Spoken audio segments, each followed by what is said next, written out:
Hey everybody, it's Crafting Journey. That Journey Chick on Instagram and the leftovers on my other channel. Don't forget to check that out. Today we're going to be covering the hearings, or not the hearings. Today we're covering the opening statements in the George Wagner case. I hope you enjoy. I'll be here helping out if you have any questions. Don't forget, please share in the chat. This should be interesting. The judge made an interesting ruling last week. He said that any of the witnesses in this trial could opt out of being shown on camera and heard in the courtroom. And that includes members of the Wagner family that are set to testify against their brother. Jake and his mother are supposed to testify. They are allowed to opt out of being filmed on camera. So this should be an interesting trial. So I hope you enjoy. If you're watching back on the replay, don't forget to hashtag replay. Give me a thumbs up.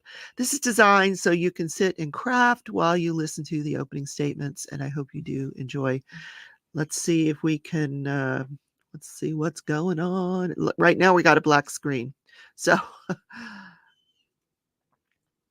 supposed to be live in about 4 minutes.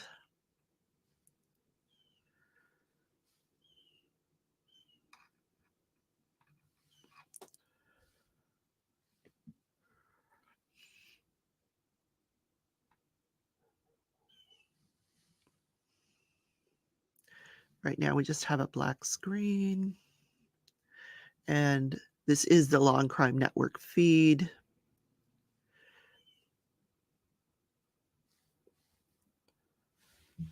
But I thought you guys would enjoy wanting to listen while we craft.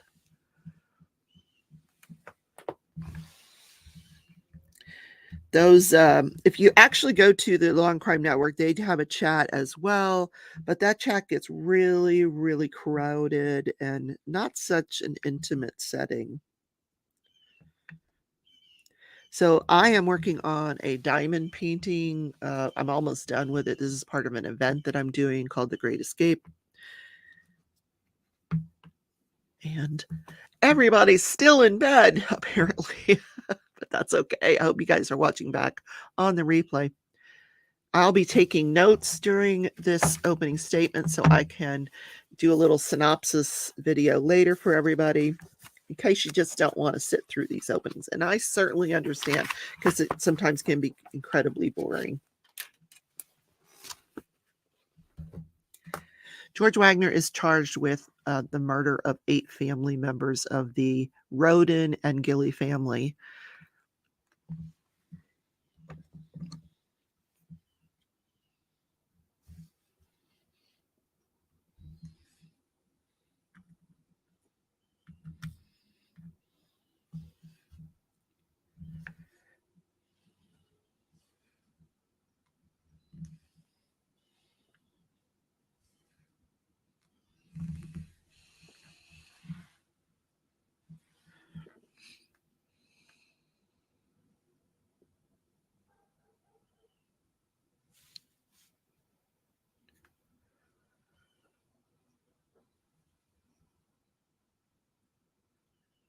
Looks like they're trying to get their cameras up and running.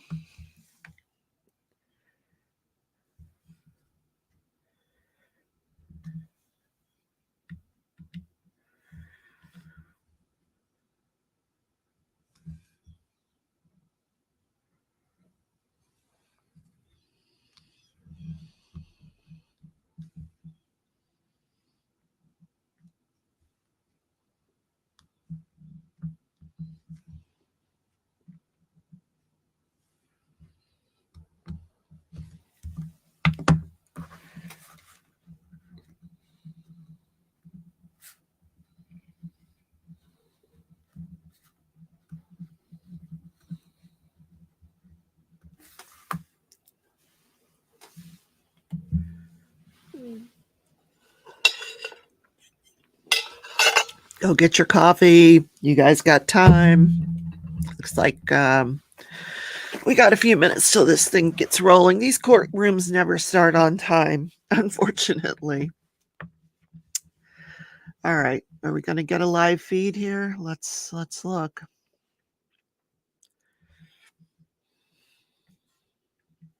This is taking place in a very rural county in Ohio, Pike County.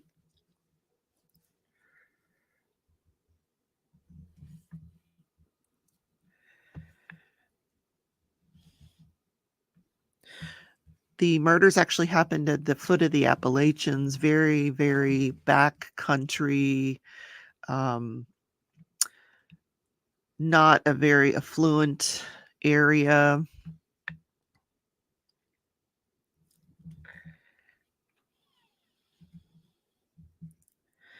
And unfortunately, this all took place over the custody of a child.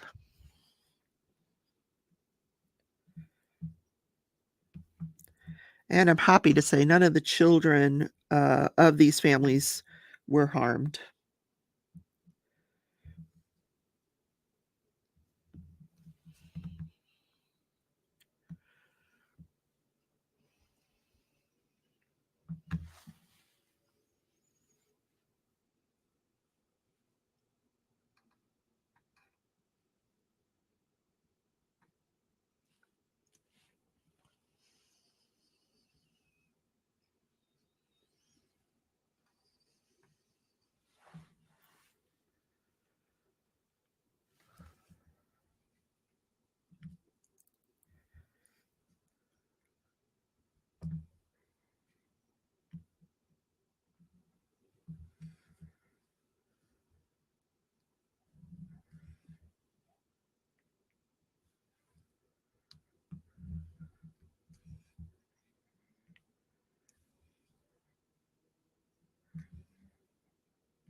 And of course, we're running late. So if you're new to the channel, let me just tell you a little bit about myself. My name is Rebecca. I am a former nurse and an attorney, retired now, doing YouTube full-time with a resale business on the side. So check out the leftovers where I covered that, my resale business, but enjoying life. And I enjoy covering all things true crime on this channel so people can listen while they craft to true crime stories and live trial recaps.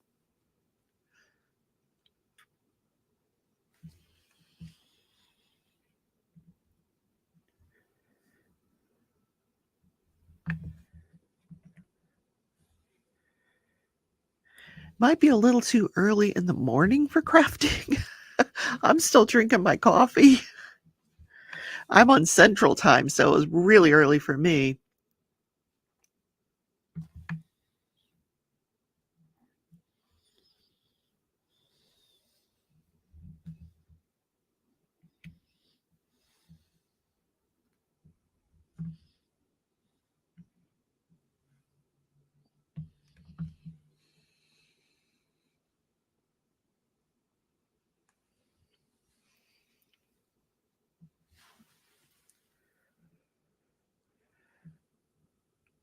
Let's see if I can get any information about the delay here.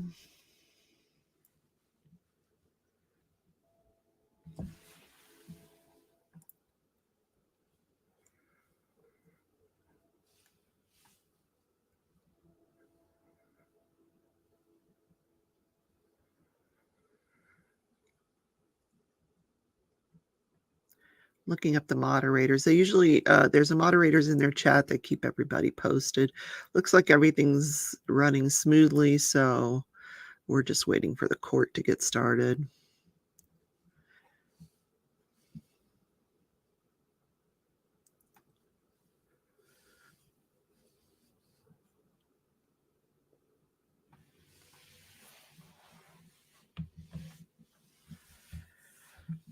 If you're watching back on the replay, I'll put a timestamp about as to when this actually starts so you can skip forward.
Also today, the Parkland shooter case resumed.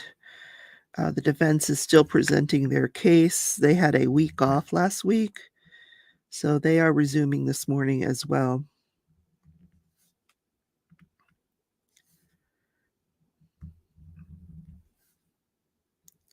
This particular case is set to last 6 to 8 weeks.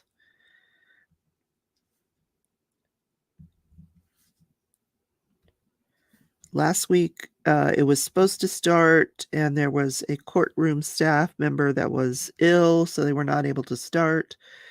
And then the week before that, they picked the jury, and they actually took the jury, which kind of strange because it's out of context. They have no idea really what the story is, except for what they may have gleaned from the jury, picking the jury.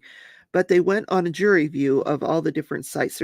There's several different crime scene sites because each one of these people lived in a different trailer on property that was near each other, but not in the same location. So they went to all these different locations on a bus last week. And the trailers that these people were killed in are not even there. They were all confiscated by as evidence, and they're off-site. They're none of them are on the property. So literally all they saw was the property.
Hi, Max. Good morning.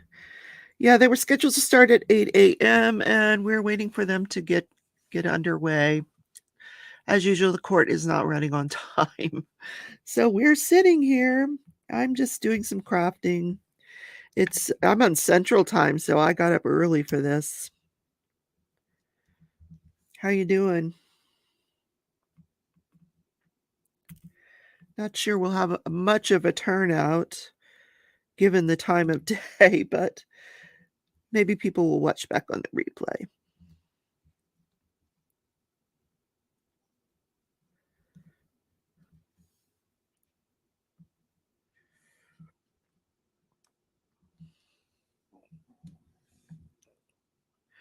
The juror won't be there until 9 a.m. their time. Really? Well, it is, right now it's 9:10 their time. Yeah, it's 8:10 here where I am, so it's 10 after 9 where they are, so the jury should be there.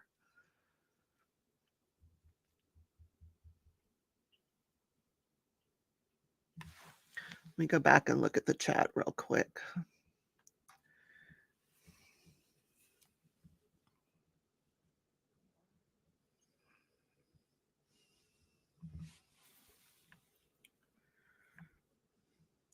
Let's see what's going on here.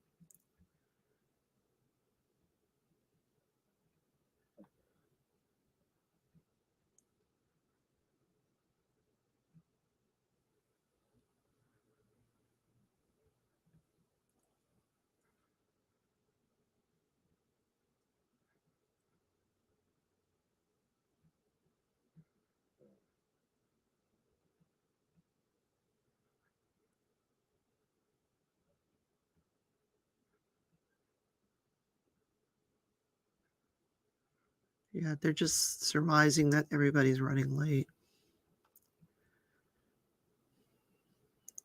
The mods don't seem to have an explanation, so.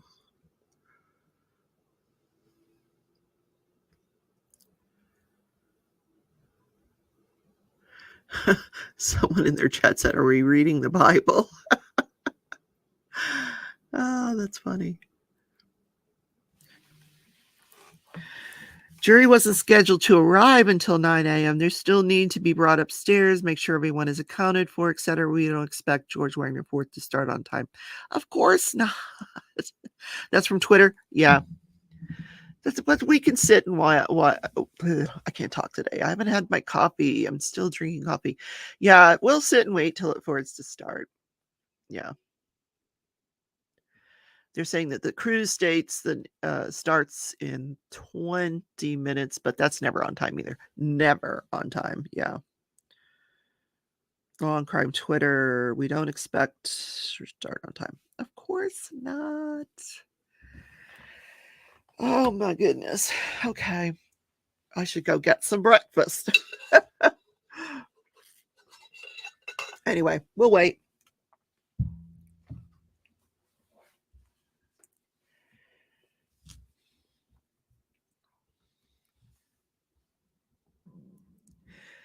I'm very curious about these opening statements.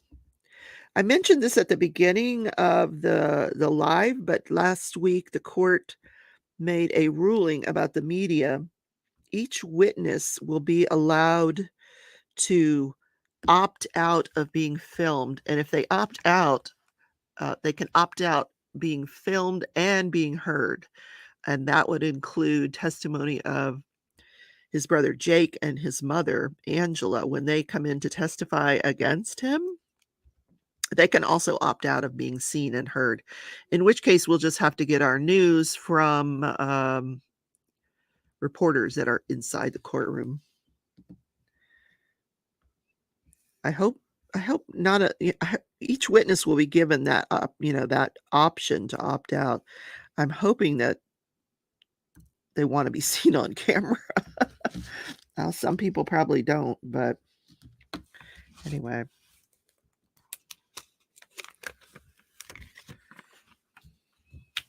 Thanks for your help, Max. I appreciate it. You have just been made a moderator. Just in case we get any trolls, anything like that. Once this actually does start.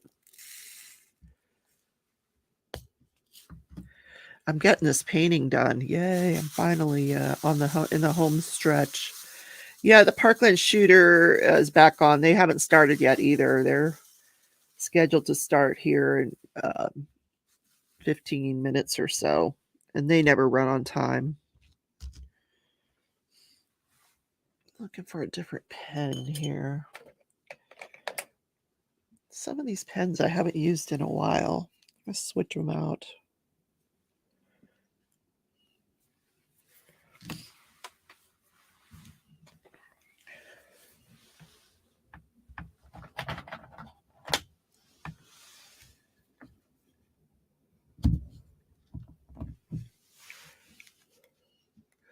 Hey, Dawn, good morning. Court is running late. So we're waiting for everything to get started. If you got time to go grab some coffee, some breakfast, and yeah.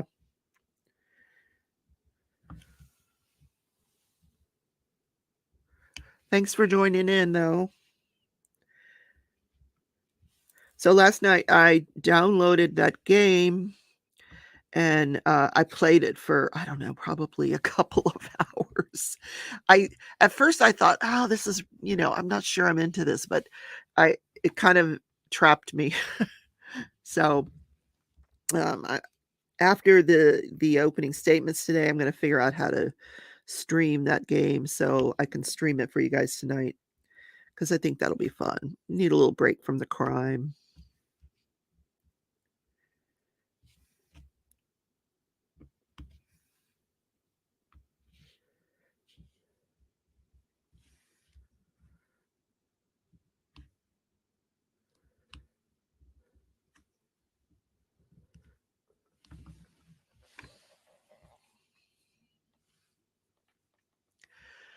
Where are they?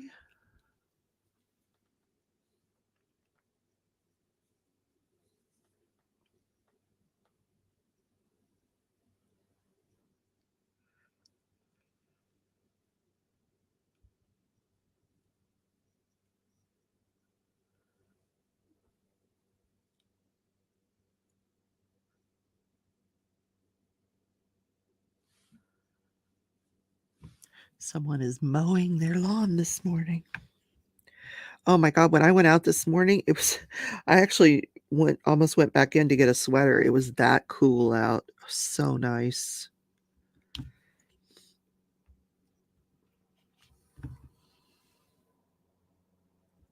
Oh, it's not a lawnmower, it's a helicopter. What the world?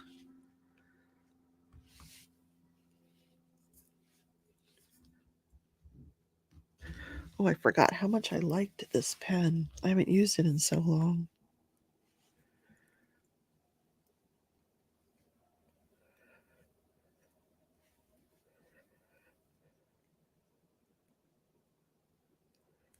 Oh, this is a glue dot one. I've got glue dots in here. Yay.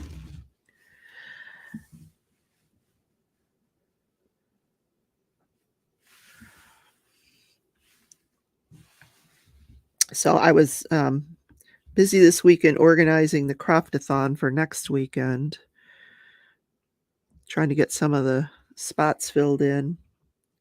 There are going to be overnight spots where there is no lives, but I think that's okay.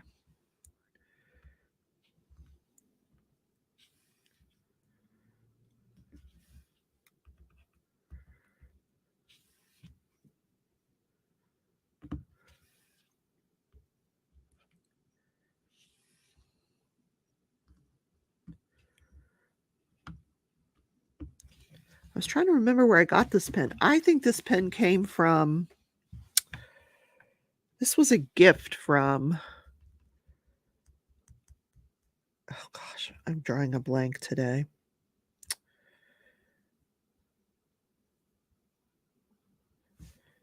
But it was made by, what is her name? She used to give a YouTube channel. She doesn't anymore. Anyway, my mind is blank. I'll think of it. But she has a Facebook group where she makes these pens.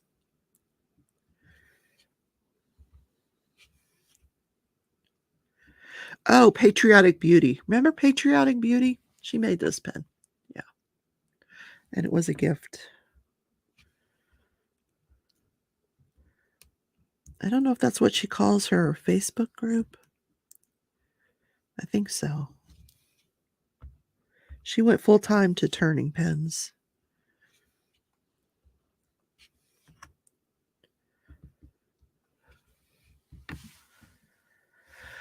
My word, this is taking a long time.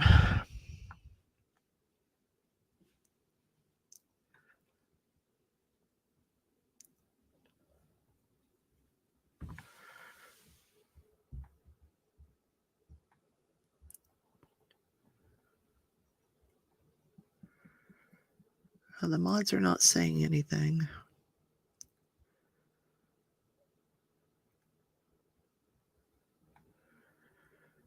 about the delay.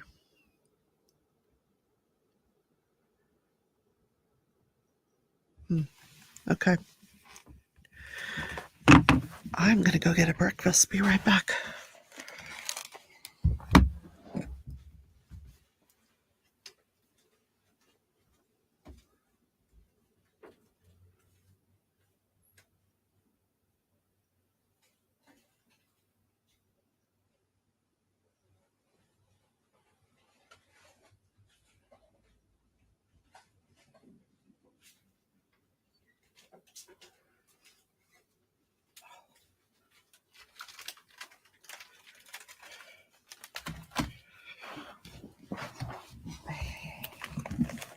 I'm back.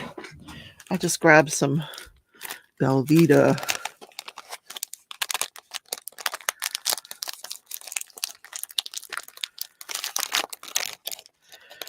The Craftathon starts at 8 Eastern on Friday night, and Tia will be the one kicking it off. Which, oh my God, if you've never watched Tia live, she's hilarious. She used to be a comedian, and she's really funny. Sorry about my crunching.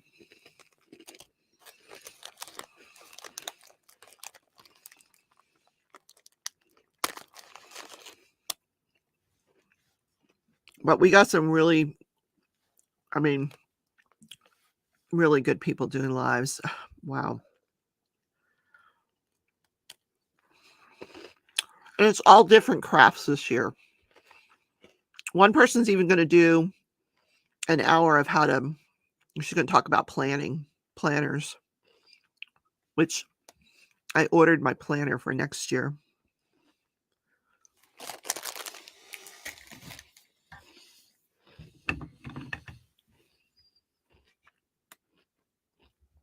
Because they're already out. The happy planners are out. I love happy planners. I know there's other companies, but that's who I like.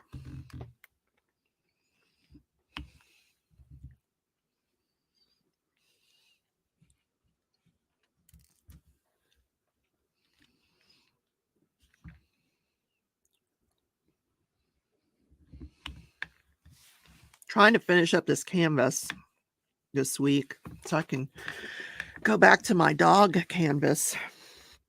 And I should be getting the cat canvas in the mail this week. The dog and the cat that are landscapes. The dog one I had already started, so I'm going to finish that one up first. And then maybe start the cat.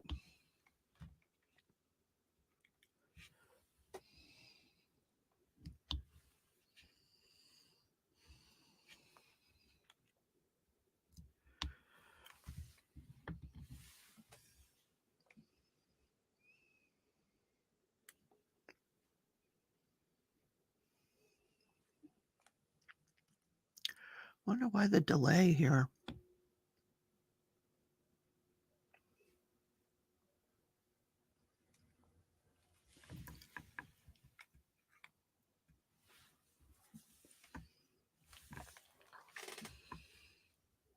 Oh no, Max, don't burn yourself. Ouch.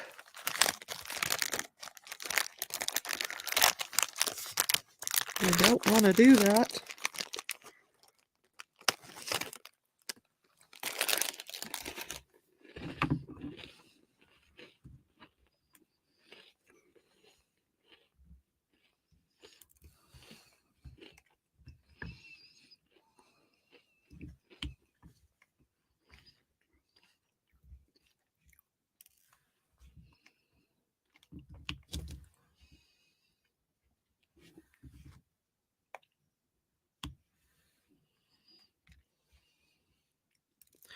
Just sitting here crafting, waiting for it to start. Got 4 people watching, which is more than I expected, actually, given the hour of the morning. Max is from the UK, so it's not morning for you. Straight under the cold water tap. I bet. Maybe put some ice on it, too. That's going to hurt for a little bit.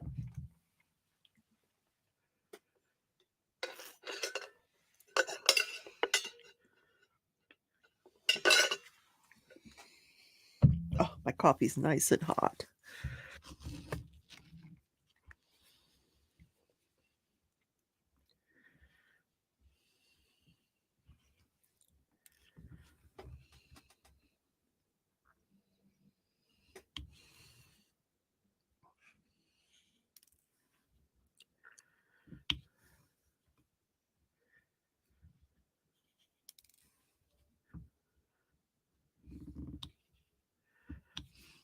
Then also after the live today, I've got to go do some more listing in my store.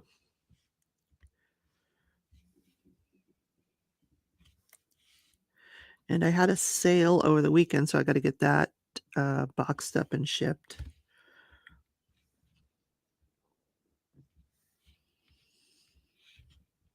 I didn't even look this morning to see if I had any sales. I should probably look.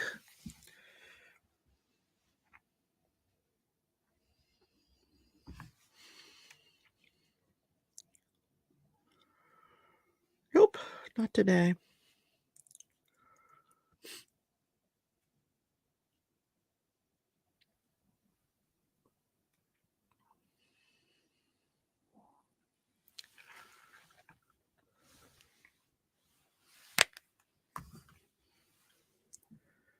This is really becoming annoying. Where are they?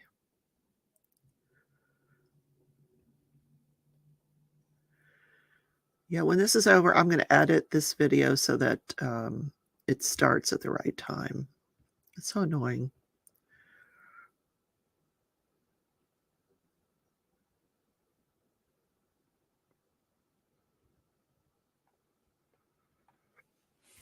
They never listen to me in chat, but what's the delay?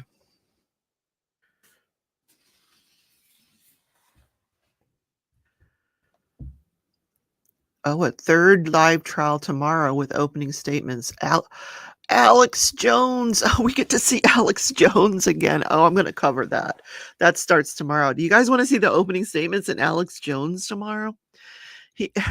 Alex Jones is the for lack of a better word, nutbag that he was tried in Texas for defamation. He was saying that the Sandy Hook school shooting never happened.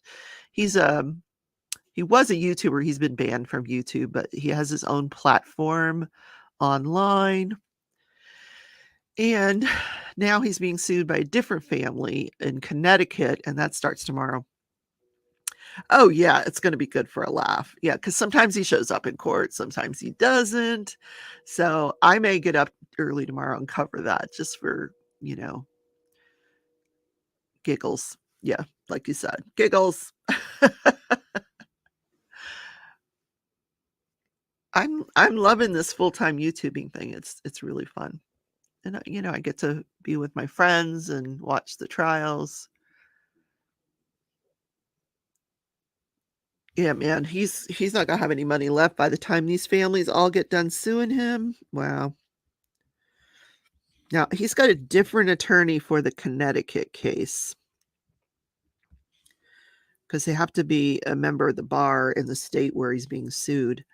So he could either be sued in Connecticut where Sandy Hook school shooting happened, or he can be sued in the state where he resides, which is Texas. So that's why the last case was in Texas. This case, they chose Connecticut as the forum.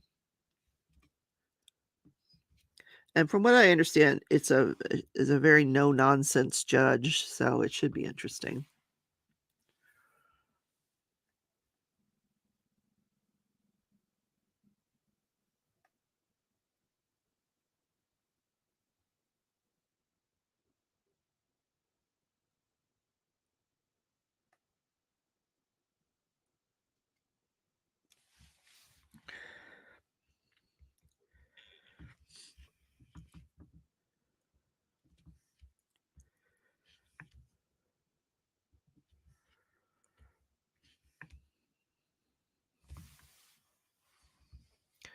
Judge is reading jury instructions. Okay, why don't we get to see that?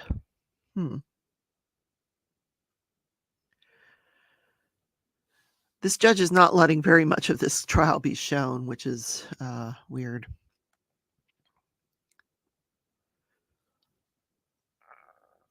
Although jury instructions can be very boring.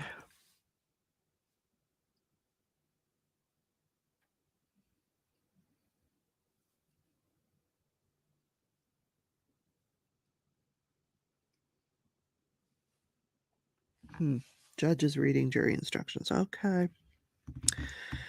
We'll just wait longer.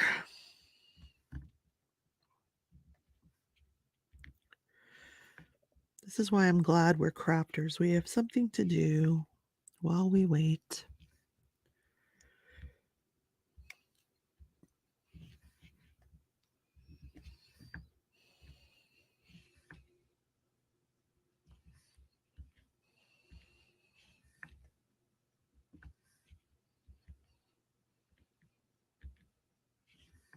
When it goes live, I'll put full screen on, but right now we're still waiting.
All right. If you're just tuning in, the judge is currently reading jury instructions. They are running late. We were supposed to have a 9 Eastern time start, 9 a.m., and we're at 9:33 Eastern at this point, still waiting for the camera to be turned on. This judge is being pretty strict about what can and can't be shown online.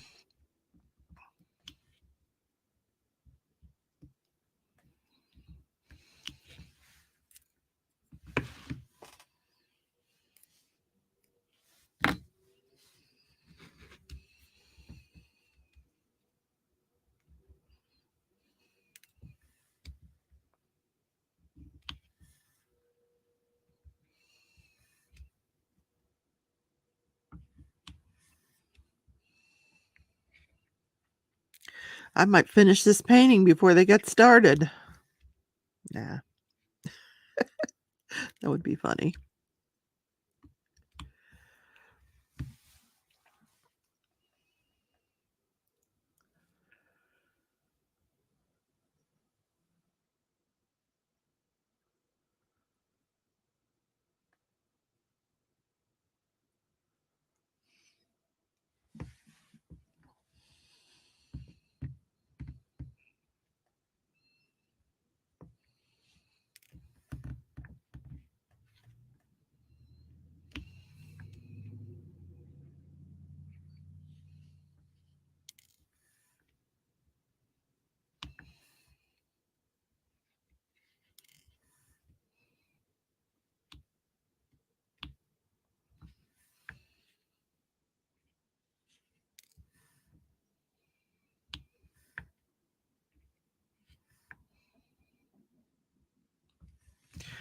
Okay, guys, come on.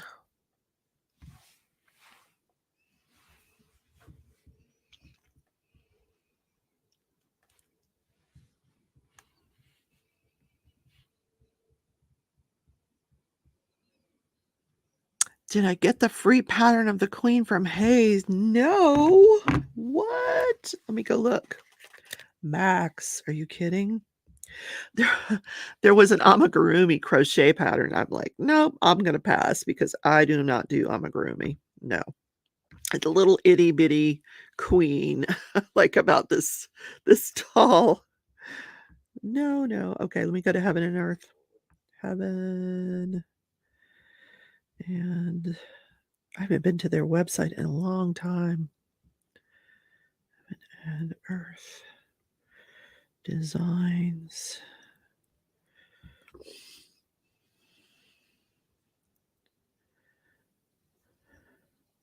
I'm assuming it's on their website, right? Oh, they put it in their Facebook group. No, am I part of their Facebook group? Uh-oh, I gotta join. Hold on.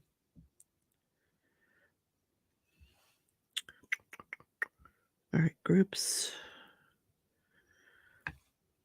Heaven and Earth Designs. Group. I gotta join. Join. Pending. Okay. How long have you been stitching? Oh my God. 40 plus years? What does rule 5 and 6 say? I don't know. All right, wait a minute. 1, 2, 3, 4. Oh, 5. 5 and 6. Links and contact info and images. No images are allowed that are not currently charted by Hayes. No external links of any kind. Okay. My goodness. Okay. No external links.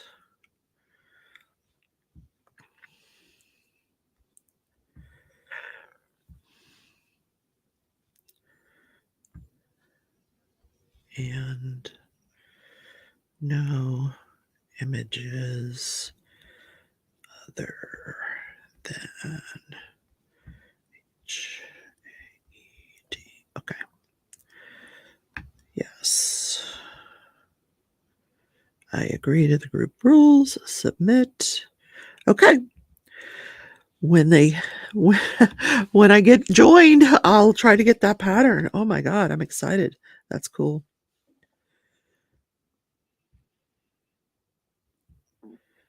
Very cool. Okay. Thanks, Max. Come on. My goodness.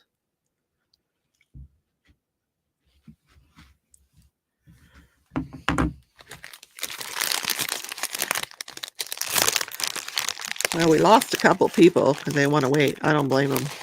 They're like, we'll come back later.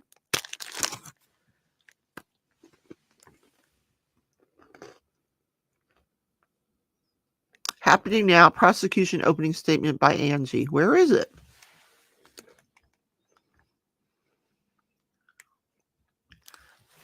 Oh, hold on.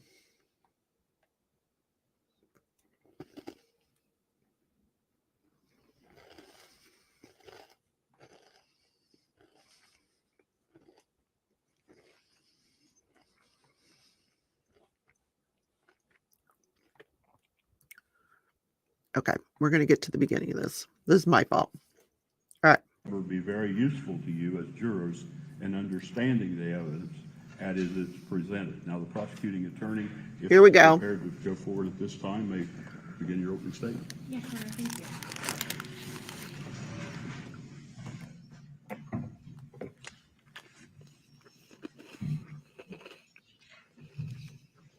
Good morning, everyone.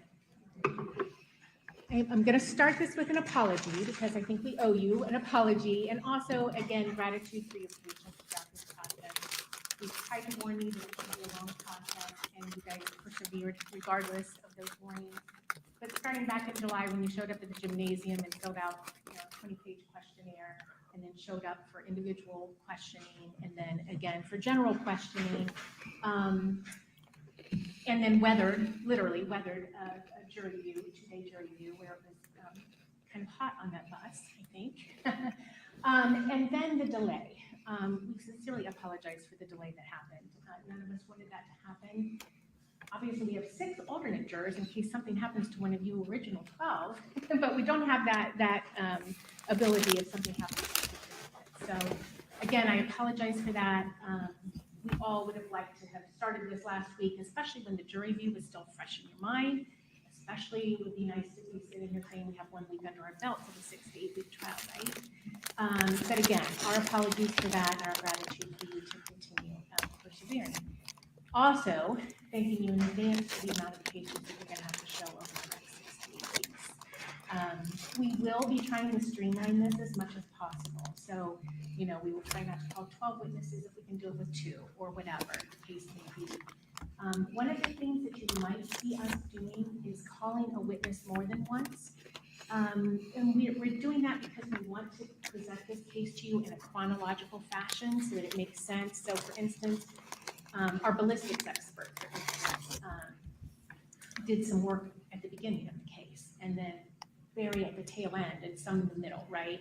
Well, it wouldn't make much sense for him to sit up here and talk about the tail end of things when you guys haven't even been introduced to that evidence, okay? So in that fashion, you might see us doing that with more witnesses. So we won't be able to offer you that explanation then, so I'm offering it to you now. Additionally, we might have to call jurors or witnesses out of order. I just got done saying we're going to try to present it to you in a streamlined fashion so that it makes sense chronologically. But due to schedules and stuff like that, you can't always do that. So we apologize if you do having to call somebody out of order. Okay, let's talk about why we are here. We are here, ladies and gentlemen of the jury, because this defendant, George Wagner IV, aka George Wagner, and his brother, Edward Jacob Wagner, and his father, George Wagner III, also known as Billy Wagner. The 3 of them, in the late hours of April 21st of 2016 into the early morning hours of April 22nd of 2016, went up to Union Hill Road to 3 different locations that you all saw, and 1 location out on Left Fork Road, and murdered 8 people who did not deserve to die. I want that to sink in. They killed people who did nothing to justify the death sentence that they received at the hands of the defendant and his brother and his father. And in part, you will learn his mother, who helped in the planning and plotting of this. This was not a crime of passion. This was not in a fit of rage. This was not in self-defense. These murders happened after a period of 3 months of planning and plotting and purchasing and preparing and executing 8 individuals of a family. The question that has been asked the most over the past 6.5 years is why? Why did 4 individuals plot to kill 8 members of another family? And I think you will be disappointed to learn that there is no good reason. Now, I say that. There's rarely ever a good reason to kill somebody. But you, at some point in the middle of this trial, or certainly by the end of this trial, it will dawn on you that these murders should have never happened. It was the result of a series of misguided decisions by the defendant and his family. You will learn that some of the people they intended to kill, other people were killed simply because they were there. And you will learn that the defendants knew that before they walked out of the door that night to kill these individuals, that there might be other people there. And they all agreed those people would have to be killed too, regardless of the fact that they literally had no issue with any of those other individuals. They decided that those people would have to die too. And it could have been much worse. You will learn that little Chris, one of the victims in this case, 16-year-old Christopher Rhoden, often had friends spend the night. It was highly unusual that he didn't. Fortunately for his friends, he was grounded because he came home late the night before, and his parents took away his car, and he wasn't allowed to have his friend over. But if there had been a friend laying on the couch, as he would have been, you will learn without a doubt that they would have killed him too. Corey Holdren, who was the boyfriend of Hannah Mae Rhoden, also could very well have been there. And if he had been there, you will learn they absolutely would have killed him too. Again, people they had no issue with, they were willing to kill indiscriminately with no reason. I'd like to start by introducing you to the 8 people who were killed and telling you a little bit about them and why they were.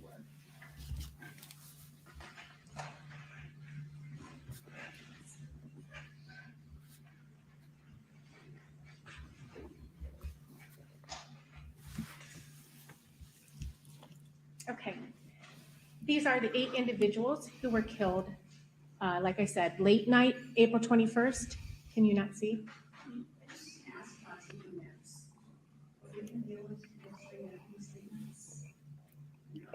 I'm sorry.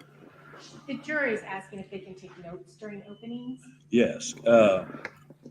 Yes, I'm sorry. I meant to ask Terry, would you get the jurors' notepads now? That's an interesting timing. You should have done that before.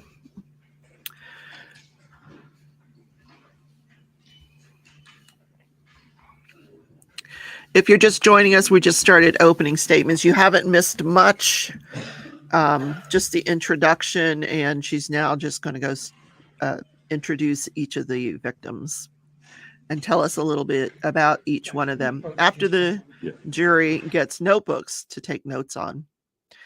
And now we've got a sidebar. I wonder how these will go. It looks like they're just turning off the mic altogether.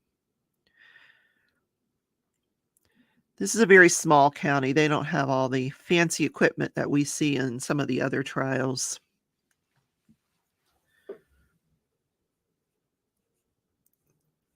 Now, I have this on a little bit of a delay. Let's see if we can fast forward. There we go.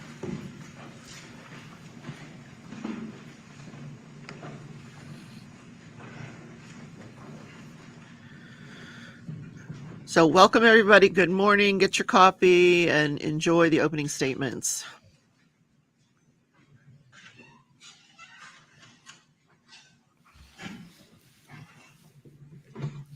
All right, you each have your notepads now, and thank you for reminding me of that.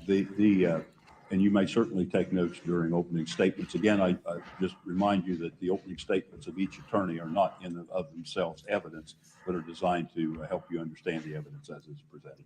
You may continue. Thank you, Your Honor. And I've been asked not to stray too far from the microphone. Again, our court reporter has trouble hearing if we do, so I'm going to try to anchor myself here a little bit. Okay, so Christopher Rhoden Sr., and Gary Rhoden, Frankie Rhoden, Hannah Hazel Gilly, Dana Rhoden, Hannah Mae Rhoden, Chris Rhoden Jr., and Kenneth Rhoden. Chris Rhoden Sr. is 40 years old, was 40 years old at the time of his death. He lived at 4077 Union Hill Road, which was that very first address that we got out on the jury view. The very first one we went to. There was a shed there. There was a big, huge gray building. So hopefully you guys remember this from. But he was married to Dana Rhoden in 1994, and they divorced 13 years later. But for all practical purposes, they lived as husband and wife. They did not live together. But for instance, he purchased the trailer that she lived in at 3199 Union Hill Road about a month before the homicide. So he worked at Big Bear Lake every day. He operated heavy equipment and did construction, built decks and stuff like that. And alongside of Gary and Shannon Miller. People would describe Chris Sr. as a generous person. He would help family members. One of those examples is Bobby Jo Manley, whom you will hear from. She lived on his property for $150 a month, and in exchange, she would feed his animals every week, on every other day basis or frequently throughout the week. Another individual was buying a car from him that he never would have been able to afford, but again, Chris let him work that off by mowing the lawn or helping with feeding the animals, of which they had many. You see here that on April 21st of 2016, his last outgoing text was to Dana Rhoden, his former wife. That was at 10:53 p.m. And you can see that his last outgoing contact was to Billy Wagner at 10:55 p.m. And that time will become very important to you when you learn its significance.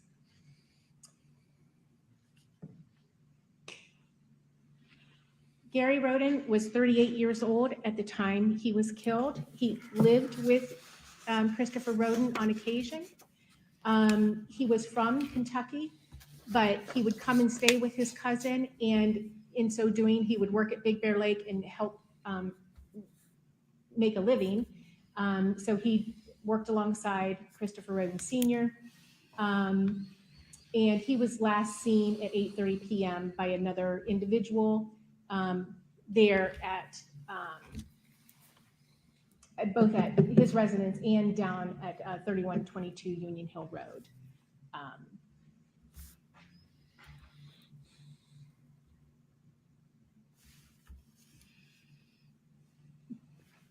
Dana Rhoden was 37 years old at the time she was killed. She's the daughter of Leonard and Judy, and she is one of 4 siblings. James Manley is her brother, Bobby Jo is her sister, and Kathy Clay is another sister. She married Chris Rhoden. We already talked about this. They had 3 children together, Frankie Rhoden, Hannah Mae Rhoden, and Christopher Rhoden Jr., or Little Chris, as most people called him. She worked at Hillside Nursing and Rehabilitation Center.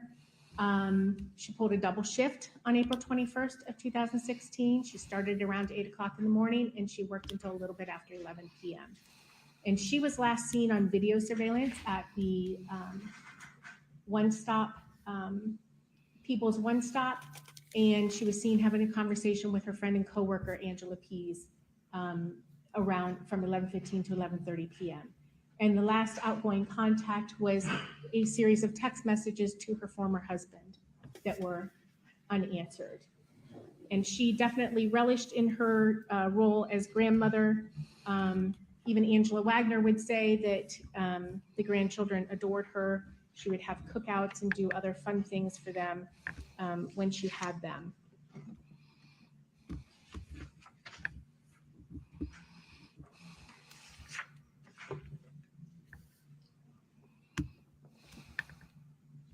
Frankie Rhoden was 20 years old. He had just started a new job doing construction. This was in keeping with what he had gone to vocational school for 3 years. His teacher there knew that Frankie considered him a mentor. He was in constant contact with him, even though he had already graduated.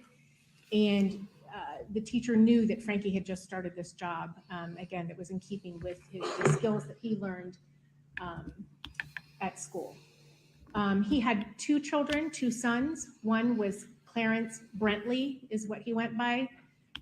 He was 3 years old at the time his father was killed. And he also had a 6-month-old son named Ruger, who was actually laying in the bed with Frankie and Hannah Hazel when both of them were killed. He spent the day working with Cody Manley. He is seen by himself on surveillance camera purchasing groceries at Rhoden One Stop. His last outgoing contact was a phone call to Chelsea Robinson. Chelsea is the mother of Brentley. She had called him that evening and asked if he would be able to watch Brentley because the kids at the daycare were sick and she had to work. They had a very good relationship, and he consented to having Brentley come over, and that's why Brentley was there that night. The last activity we see on his phone is just before 11 p.m. He takes a picture of both of his children sleeping. He was dating Hannah Hazel Gilley, the mother of Ruger, and intended to marry her. They were living together at the time they were killed.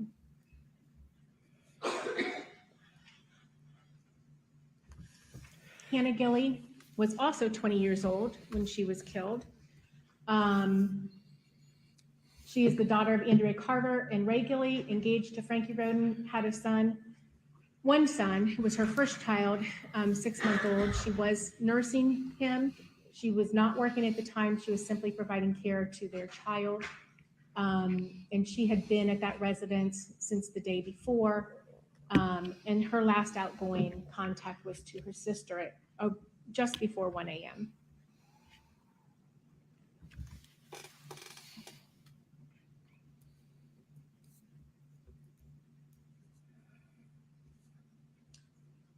Hannah Rhoden, Hannah Mae Rhoden, had just turned 19 a few weeks prior to her death.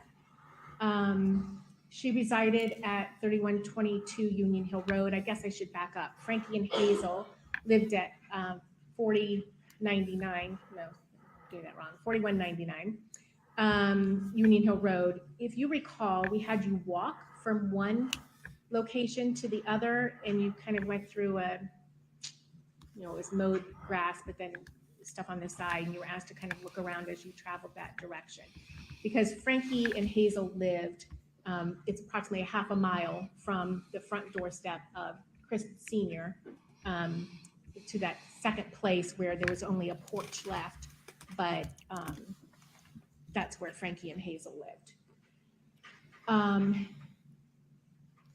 Dana and Hannah Mae and little Chris lived together at 3122 Union Hill Road.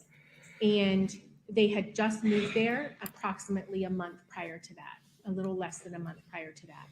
So, and living there as well was Kylie Rhoden, which is the daughter that Hannah Mae had given birth to 5 days before she was killed. Her daughter, Sophia Wagner, who was almost 3 years old, not quite, she was 2.5 years old. I know it says 3 years old up there. But she also lived there when she was not with her father, Jake Wagner. So Jake Wagner was the father of Sophia Wagner. Her last outgoing contact was a text to Corey Holdren. Corey Holdren was supposed to spend the night that night with her, but his sister's water pipes burst, and so he had to leave to help his sister with that emergency.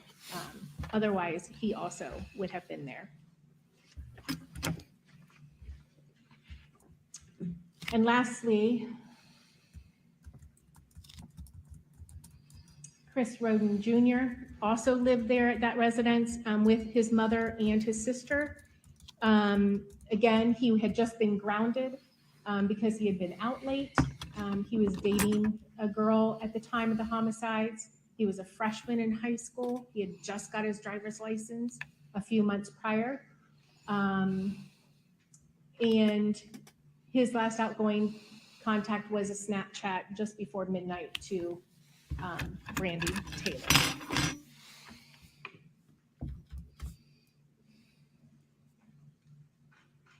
There he is getting his license. I'd like to go back.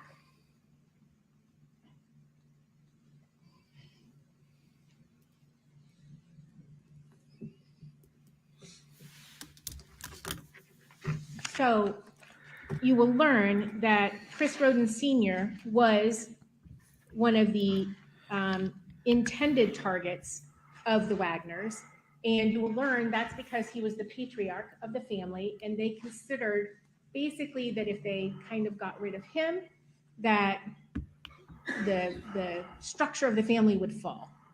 And they also knew that if they only killed Hannah Mae, who was really their true target, right, that he would know who did it, and that would either get them arrested or he would retaliate and try to kill one of them. That's the reason he was killed. Gary Rhoden was killed simply because he was there. Now, they knew that he often stayed there and likely knew that he was going to be there that night. And again, were perfectly comfortable with killing him regardless. Frankie Rhoden knew that his sister had complained about the violence that Jake had exhibited upon her. And he found this out, Jake Wagner found that out when he was speaking with Dana Rhoden the week of the homicides. And Dana had shared that with him. And that, again, he would know that it was the Wagners that killed them. Hannah Hazel Gilley, again, she was collateral damage the Wagners were willing to take on to get to the other people that they wanted to kill. Dana Rhoden, again, her crime, she was allegedly not even one of the targets. She was allegedly collateral damage, but I think you will learn that she almost had to be a intended target, because you will learn that they waited for her to return to the residence after she got off of work. But again, she knew some of the things that Jake had said to Hannah Mae. She knew that he had said to her that if she left with Sophia, tried to leave with Sophia, that he would kill her and bury her body where her family couldn't find it. And so Dana confronted Jake Wagner with that information when he came to the residence the week of the homicides. Hannah Mae Rhoden, her crime was not returning the love of Jake Wagner, not submitting to the control of the Wagners. And you will learn that that is the character of this family, was very controlling of any women who came into their circle. So any women who dated, had children with George Wagner, any women who dated or had children with Jacob Wagner. And we have 3 prime examples of this. But for Hannah Mae's purpose, she was a little bit stronger than the others, and that is why she ended up being killed. This woman's all over the place. Was an intended target, again, because he lived in the same residence, would know who did this, and that would cause an arrest or retaliation. Kenneth Rhoden was kind of an add-on. He was the one who lived out on Left Fork, where we drove down, and there was like construction down there on Left Fork. We drove past it at one point, and then we allowed you to stop and get out and walk up into that area. Kenneth Rhoden and Chris Rhoden Sr. were very close to each other. Kenneth Rhoden worked in Columbus, Ohio, at U.S. Utilities Company, and he had no running water at his residence, so he would get up at 4:30 in the morning and drive over to Chris Sr.'s and take a shower and then go on to work.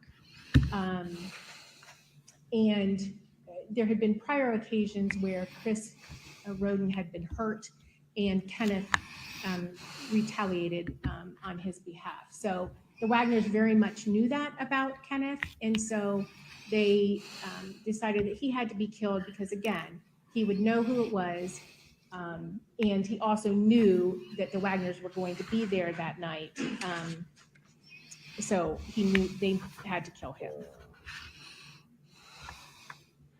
Okay, so let's talk about how is it that 4 individuals plot and plan and conspire and prepare and execute 8 individuals. And you will learn that they were killed. Most of them were killed while they were sleeping or in their beds, with the exception of Chris Sr. and Gary Rhoden, who were awake. It kind of starts with a love story, if you want to call that. A very young teenage girl, Hannah Mae Rhoden, age 13 at the time, was at the Pike County Fairgrounds.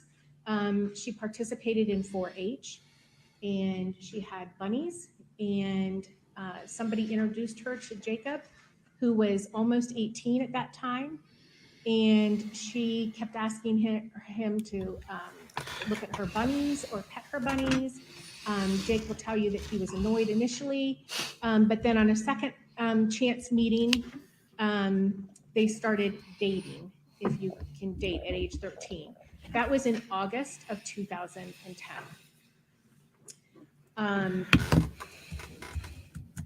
Reportedly, Jake gets permission from Chris Rhoden Sr. to date his daughter, his very young daughter. Chris Rhoden agrees, but he always sends along a chaperone, either Frankie or little Chris, go with Hannah Mae whenever she's hanging out with Jake Rhoden. And you will learn as well that Chris Rhoden Sr. also knew Billy Wagner. They were in fact friends. And so because of that, he gave his permission for her to be dating Jake. A few years later, Jake asked Chris Rhoden Sr.'s permission to propose to his daughter. Chris Rhoden permitted the proposal, but informed Jake that he would not permit his daughter to marry anybody until she was 18 years of age. So they had an engagement where they tattooed wedding rings on themselves. And then you will learn that Hannah Mae got pregnant when she was 15 years of age. And at that time, Jake was 20 years of age.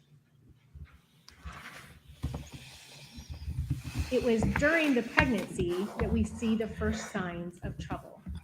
There are text messages from Jake to Hannah Mae, which state that she has to make a decision whether to be with him or not, whether to live with him or not, that Sophia, they had already named their child, was going to live with him no matter what. So if she wanted to be with Sophia, she would have to come and stay with him. And he says, quote, "I'll take Sophie, and if I have to, by force." This is when Sophia was still inside of Hannah Mae's womb. She gave birth to Sophia in November of 2013. She did stay with the Wagners periodically up on Bethel Hill Road. If you recall, we went up to Bethel Hill Road during the jury view. That was the hill that we literally went up. That was, I think, day 2 of our jury view. We went up the hill. Once you got up there, there was a trailer. That trailer was not there previously. That's now a hunting cabin. But we asked you to look first to the left of that trailer, out in the distance, and there was some structure there. That was the home that they lived in at the time. As a side note, on the way down from Bethel Hill, we had you look off to the right. You stayed on the bus, and we had you look generally in a location. That was the location of the first residence of the Wagners, which you will learn burned down.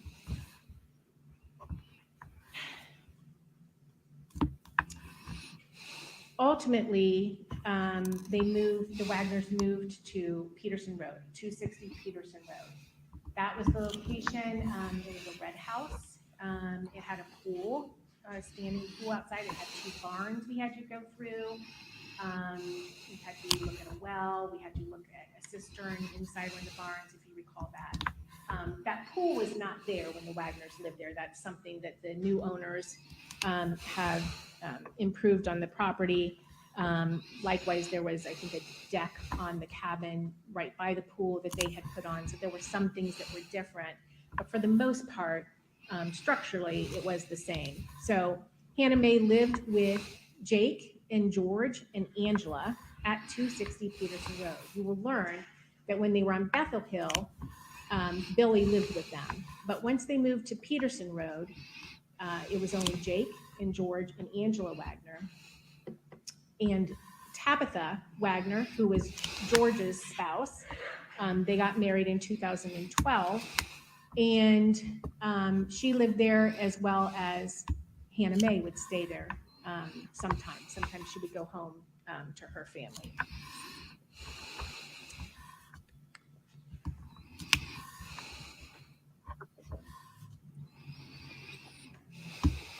Eventually, Hannah Mae leaves Jake in early 2015. She calls her father, asks for him to come get her.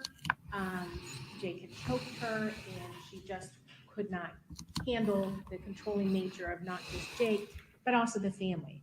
You will learn that she found difficulty because Angela Wagner, or Jake wanted Angela Wagner to really parent Sophia Wagner. And she said it was awkward because they would want her, Sophia, to call Angela mom, even when Hannah Mae was sitting right there. So again, just this kind of controlling. There was fat shaming, trying to keep her from her family.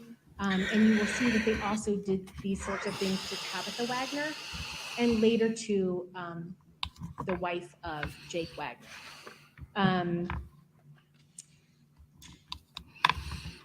Once Hannah Mae left Jake, she started dating somebody named Charlie Gilley, who was the brother of Hannah Hazel Gilley. You will learn that she did not date him for long because he had a drug habit, and she was not tolerant of that. And so she stopped dating him. She started dating another individual named Corey Holdren. After she started dating Corey Holdren, she learned that she was pregnant. And she knew that the child belonged to Charlie Gilley, just based on the timing and everything. She let Corey Holdren know that. What? You will hear from him that he elected to stay with her because they had a very loving and supportive relationship. In fact, he will tell you that he had an addiction to pills that Hannah Mae helped him get over. She insisted that he not use drugs if they were going to remain together, and she stayed with him during the period of time that he was withdrawing from those drugs. So at this point, This was some family. Wow. Jake is continuously trying to get Hannah Mae to come back to him, threatening to keep Sophia from her, and goes to see an attorney for custody. And you will learn that Hannah Mae goes to that attorney, even though it's Jake's attorney, and she knows that, and meets with them. But you will learn from that attorney that Hannah Mae was not interested in signing any custody paperwork. She wanted things to just remain status quo. She would ask for changes, they would make it, but she still would refuse to sign the papers. And ultimately, when they learned that she was pregnant, they decided to put that to the side. And again, that was in late 2015. So at this point, I'm going to bring in Tabitha Wagner, which is George Wagner's former wife, because she plays an important role in this story. She was living with the Wagners at the same time that Hannah Mae was.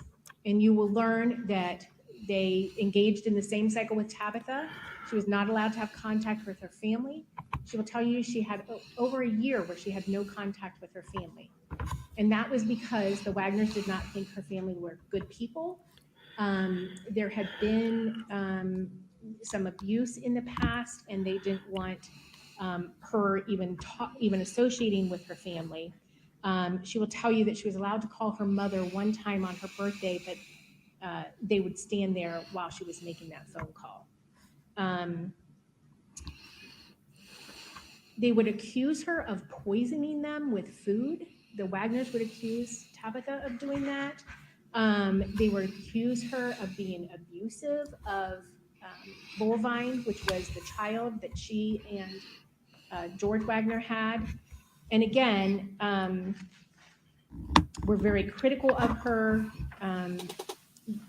criticized her on how she parented, and heralded Angela as the role model to emulate. And again, Angela was basically parenting Bovine instead of allowing Tabitha to do that. Who names their You will child learn Bovine? that on Oh one my God, isn't that a occasion, cow? George and Tabitha got into an argument and over Bovine, and Tabitha said that she was going to take Bovine and leave with him.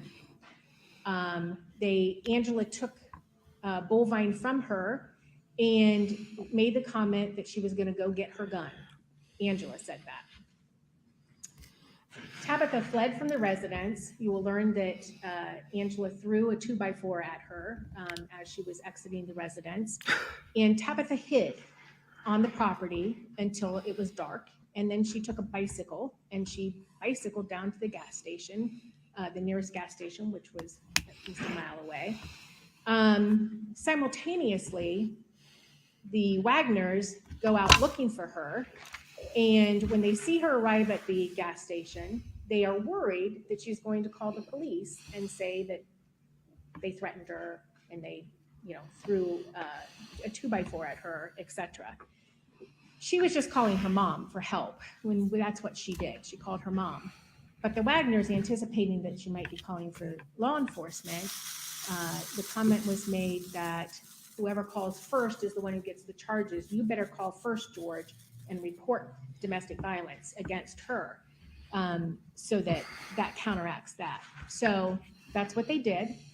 And since there was 3 of them against one of Tabitha, a complaint was filed against Tabitha, even though she had not done anything to them. Then you will find out that there was a custody here. There was a dissolution of their marriage and custody hearing on Bovine, and she was not represented. Good morning, Camilla. Tabitha was unrepresented. George had an attorney, and she entered into one of the historically worst custody agreements anyone's ever seen. Specifically, she had no rights to him.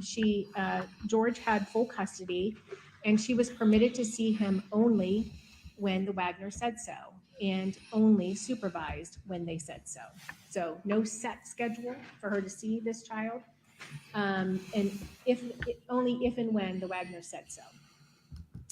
She will tell you that they convinced her that this was just a temporary thing, that until she was able to get her own place and be on her own 2 feet, that this was just a temporary thing. However, when she got on our own 2 feet and tried to get increase in visitation, they did not permit it.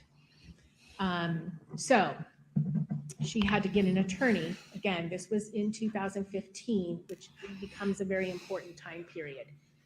I know I'm kind of bouncing around here, but this takes us back to Hannah Mae when she was talking to Tabitha's mother.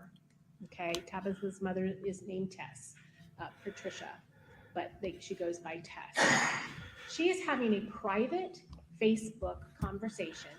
So, the messenger, and I don't know how many of you know Facebook, but, you can post stuff on your Facebook and everybody can read it, or you can instant message somebody, message them privately and nobody else can see that conversation except you and the person you're conversing with, right?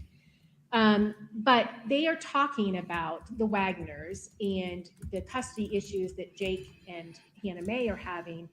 And Tess, Tabitha's mother, says to Hannah Mae, just make sure you don't let them make you sign papers like they did to Tabitha, right? To which Hannah Mae responds, I won't sign papers ever. They'll have to kill me first. Okay? Again, that's a private message between Hannah Mae and Tabitha's mother.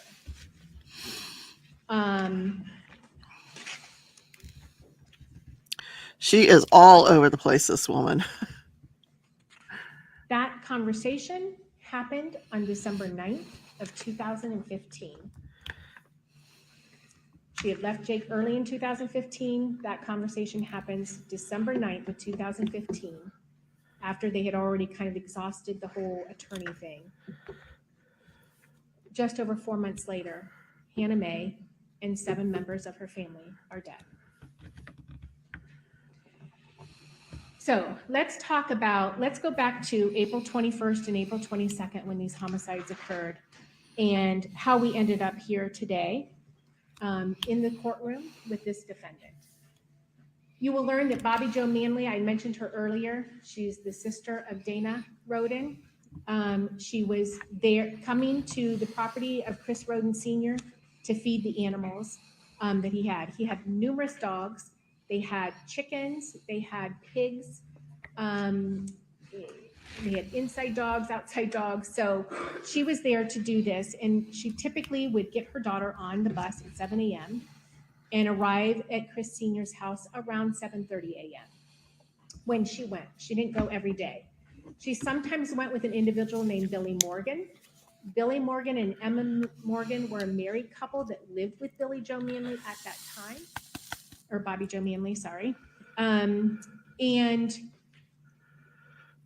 sometimes Billy Morgan would go with Bobby Jo, and again, he would help her feed the animals, or he would mow the lawns and stuff.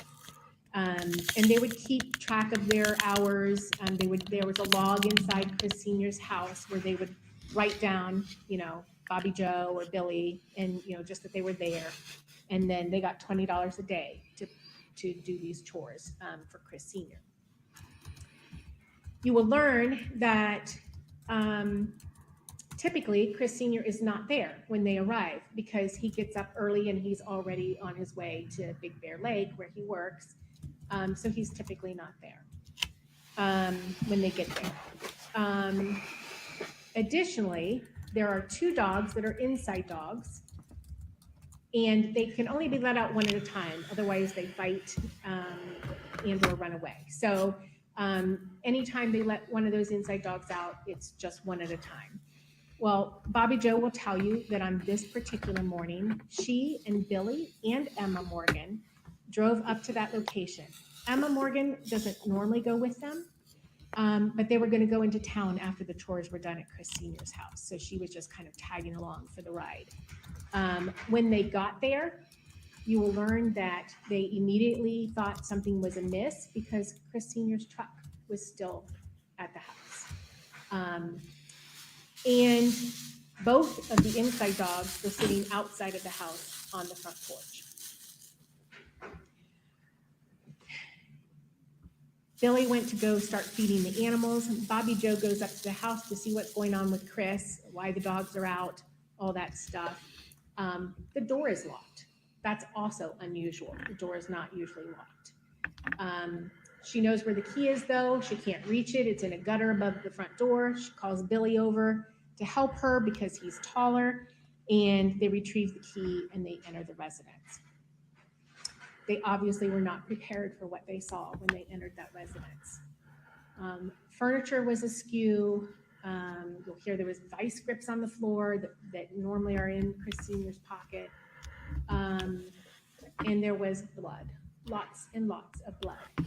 And drag marks leading from the living room through the kitchen and down the hall and back to the bedroom, where they surmised somebody who was bleeding had been drugged. They walk back to the bedroom, which is Chris Sr.'s bedroom, and there they find both Chris Sr. and Gary Rhoden laying on the floor. Bobby Jo could not tell what kind of injuries they had. She could not tell that they were shot. She thought that they had been beaten to death just because of so much blood, and they were partially covered with a comforter. She tried to rouse them by shouting at them. Billy was behind her. They quickly exited, and she went to the car where Emma Morgan, they call her Emmy, was still seated, and she retrieved her telephone and made a phone call to 911. And you will be able to hear that 911 call. She's out of breath. She's clearly frantic, clearly upset. Everyone who came into contact with her after that point will describe her as that.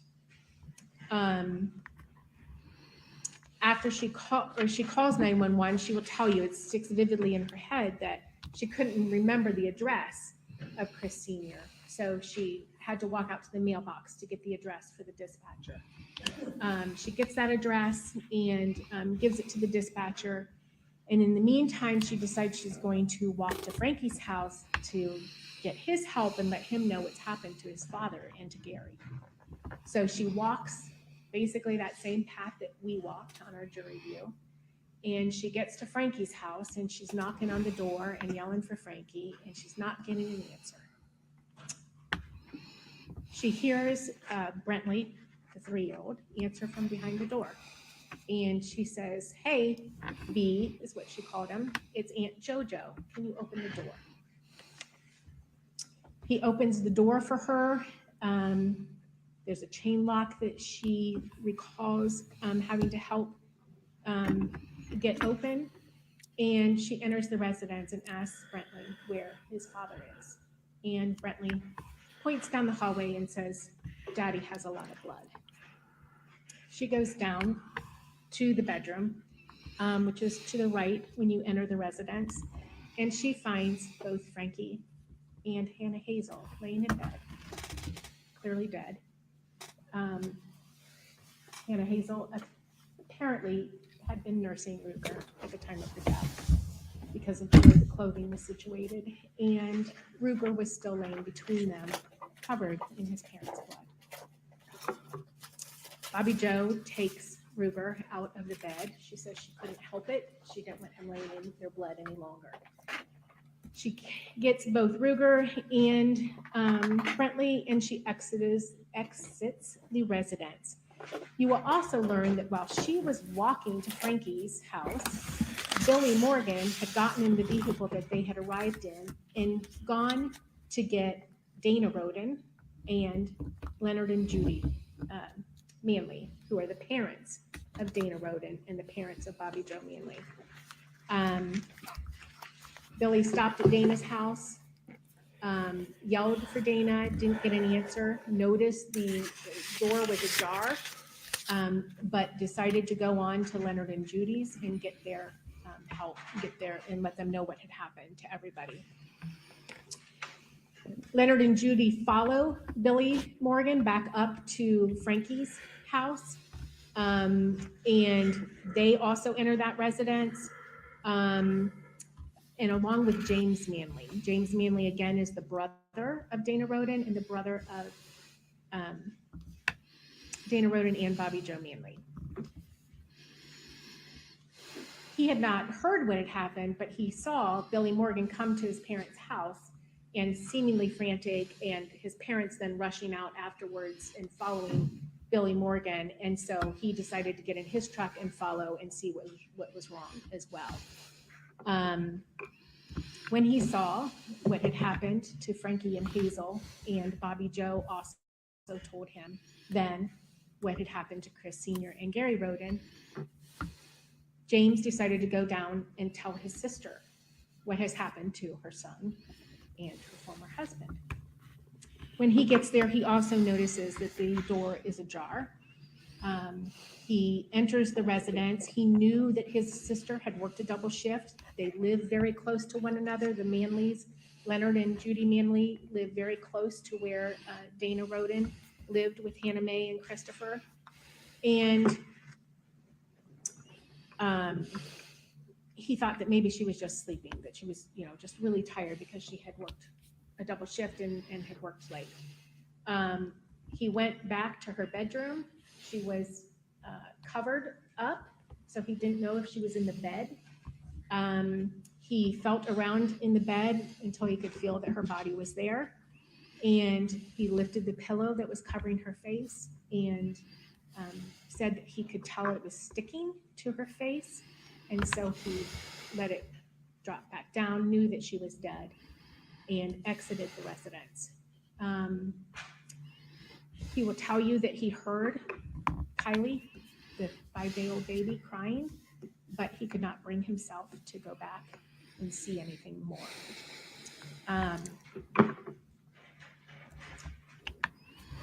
He went out, got into his truck, went and got his wife, April Manley, to tell her everything that he had seen and learned. And she came back with him to Dana's residence. And this was the residence, this was the last residence we visited on the first day. It had a red garage still standing. It kind of had, you could tell there was a cellar because this residence had an addition built onto it, and there was actually a cellar down there. It was right before we went on lunch break, the first day. April and James were there then at that residence, and in the meantime, law enforcement is finally responding, right? I should have mentioned that when Bobby Joe and them came out of the residence at Frankie's, the first deputy arrived on scene, Deputy Chandler, and several others followed him, and they were interested in getting anybody out of the scenes, roping off the scenes, protecting the scenes. Likewise, there were law enforcement coming up past Dana's up to Chris and Frankie's, as opposed to the first people to arrive came this way. They were going to Chris Sr.'s, but they had to pass by Frankie's, and that's when they saw all these individuals collected outside of Frankie's residence.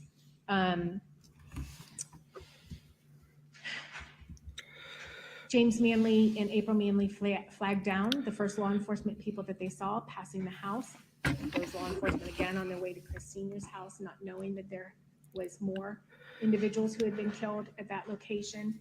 And they told them what was going on, that they had gone in and they believed Dana Rhoden to be dead, that they heard the baby crying, but they had not checked on any of the other individuals, that there should at least be Hannah Mae and little Chris in that residence.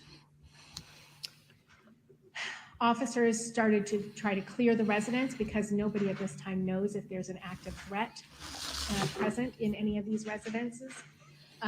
So they're trying to clear it. Another deputy comes in and is focused on retrieving the baby, goes back to Hannah Mae's bedroom and gets Kylie and goes out of the residence with Kylie in his arms. Gives Kylie to an EMT, who then takes Kylie to an ambulance, and April Manley was permitted to be with Kylie while they were dealing with the scene. You will learn that the first room that they cleared when they were clearing the residence was little Chris's room. Again, that was off to the right, and you will see pictures of this, but when you enter the residence, his bedroom was off to the right. There was a living room that you're standing in when you enter the front door. There's a kitchen, and then there's Dana's bedroom, a hallway, and Hannah Mae's bedroom was back in the addition. So he was separated, by a living room and a kitchen from his mother and sister. They found little Chris in bed, shot and dead. And then they work their way back to Hannah Mae's bedroom and see that she also is shot and dead. And then they go to Dana's bedroom and confirm that she also has been shot and is dead. They clear the scene, and then you'll learn that, as with all these scenes, they rope it off and they prevent anybody else from going in until BCI can arrive and process the scene for evidence, right? So you will learn that then Sheriff Reeder showed up around 9:30. The phone call to 911 was just before 8 a.m. And you will learn that when he arrived, he kind of got a briefing of what was going on, kind of gathered facts and information, made sure the scenes were secure, asked EMT. There was a number of ambulances that had arrived by that time. He asked them to stage at a location that was between Chris Sr.'s house and Dana Rhoden's house. And he made a decision to call BCI to come and process the scenes, and then later to handle the investigation. BCI often helps process scenes for communities that don't have their own crime scene units, but especially in a case of this magnitude, Sheriff Reeder was going to do that. He also called the coroner and did his administrative stuff, right? Made sure that everybody was organized. He called other sheriff's deputies that ultimately came to help secure the scenes, do roadblocks so that people couldn't come in and out of the scenes, etc.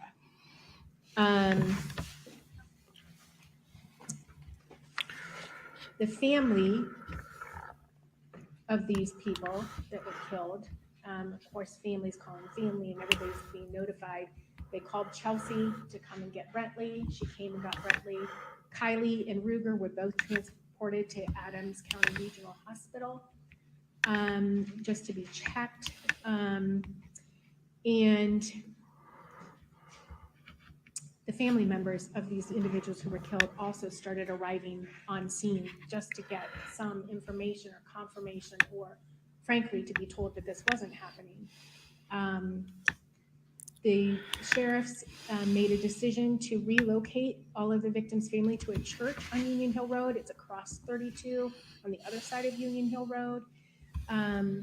And there they could, both the investigators could interact with the family and get any necessary information from them, and also the victims' families could receive information from law enforcement. You will also learn that during this time, family members had been calling Kenneth Rhoden, our last victim, out at Left Fork Road. But because he works in Columbus and they know his habit is to not really check his messages until lunch hour, he doesn't have his phone on his person. He goes out to his vehicle over lunch, and they expected that once the lunch hour came, he would check his messages and certainly return the many phone calls that he had received. However, he did not.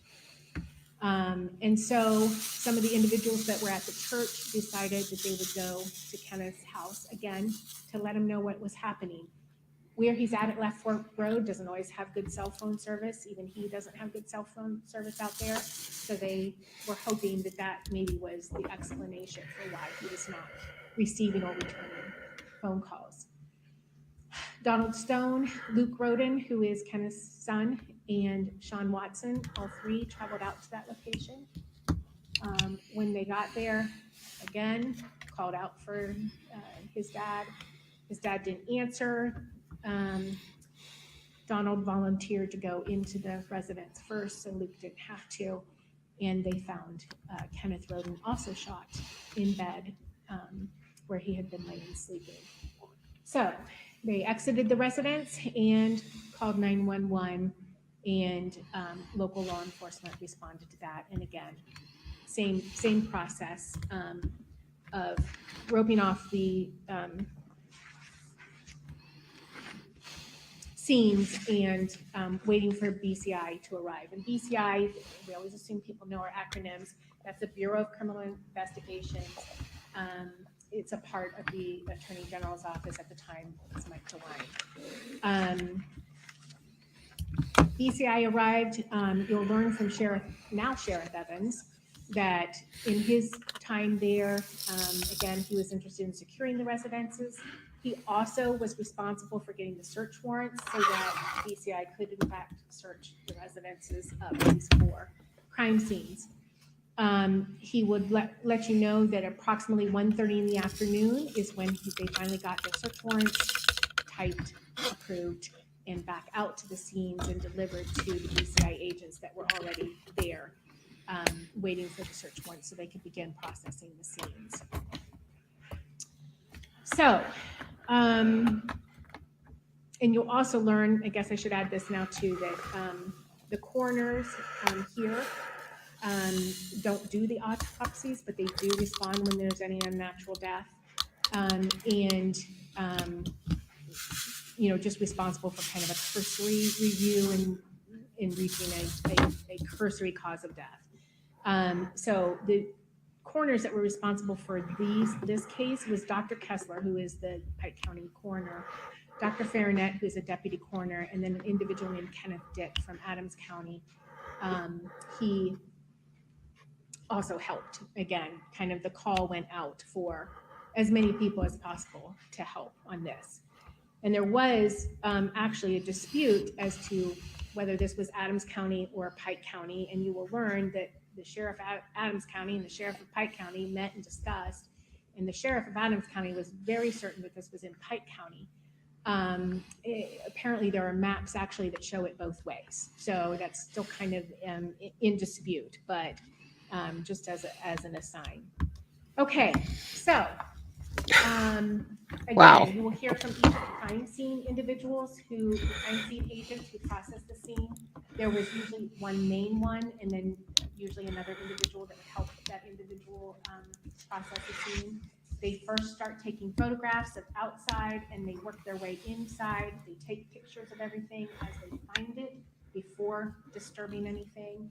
And then they go back and start looking where there's evidence and putting down markers that mark that evidence and collecting, blood swabs or ballistics or anything that they find. So let's talk about what we found at the crime scenes. At crime scene 1, where Chris Sr. and Gary Rhoden were, they recovered one 40 caliber shell casing, and they also the following day recovered a fully jacketed ammo from underneath the floor, and that was a heavier weight 30 caliber ammo. And you will hear from Matt White that he believed that to be probably a 7.69 32 ammo, but he didn't know for sure because there wasn't enough of it left to tell that. That was from scene 1. Additionally, in scene 1, there were shoe prints that were collected. You will learn that, because there was so much blood at that scene, there were shoe prints that were left there, and those were collected. They literally just cut up that part of the floor and submitted it to the lab for processing, where you will hear from the BCI expert who processes that stuff, that she was able to get 2 very good shoe prints for comparison. What they do from that point is they try to ascertain what shoe this is, right? So there's databanks that BCI has, databanks that FBI has, but she was not able to find that in any of the databanks that were present. So she went out herself to various shoe stores and places that sell shoes, and trying to find something that matched that shoe print, the tread and design. And she was actually able to find that shoe at Walmart. It was a men's shoe, Velcro, and she was able to tell that it was either a 10.5 or an 11. You will later learn that when we focused on one shoe print, when she actually looked at both, she discovered that there was a 10.5 and an 11 size shoe print in that residence. So a 10.5 and a size 11 of the same shoe, same type of shoe, just different sizes in the same shoe. So she was able to glean that from scene 1. And I should note, I didn't tell you this before, but after everything was secured at the scenes, the Bobby Joe Manley, Billy Morgan, Emmy Morgan, and James Manley, all individuals who first discovered the deceased individuals, were taken to the sheriff's office and interviewed. That's traditional. If you're the first person that discovers something, you're going to be interviewed.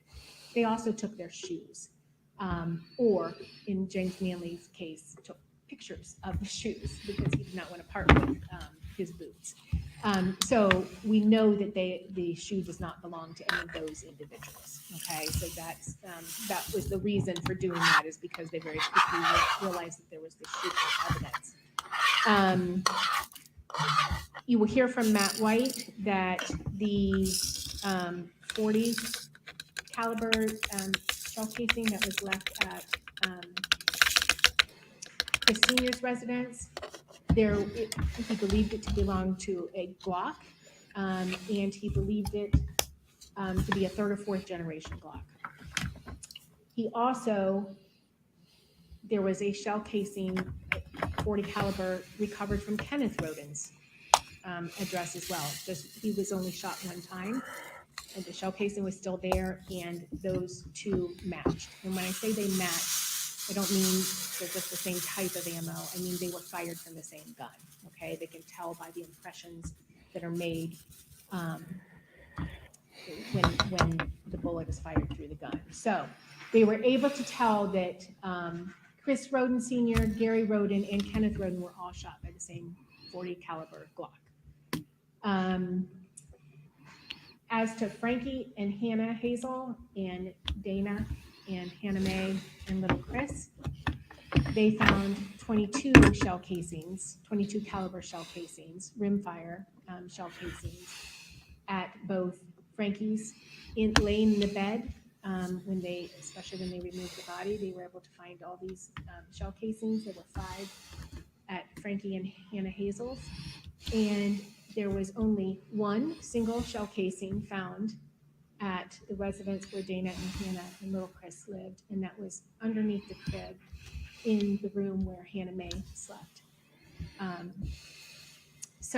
But they were able to match those. Those also were, so we learned that Frankie and Hannah Hazel, Dana, Hannah Mae, and little Chris were all killed with the same weapon. Now, Matt White was less sure about what type of 22 weapon that was, because he had never seen the markings. The markings were very unique. So he reached out to a lot of professional organizations trying to find out. Ultimately, Bowling Green's BCI lab ran across a gun that was a Colt 1911-22 long rifle that made a very similar impression on the shell casing.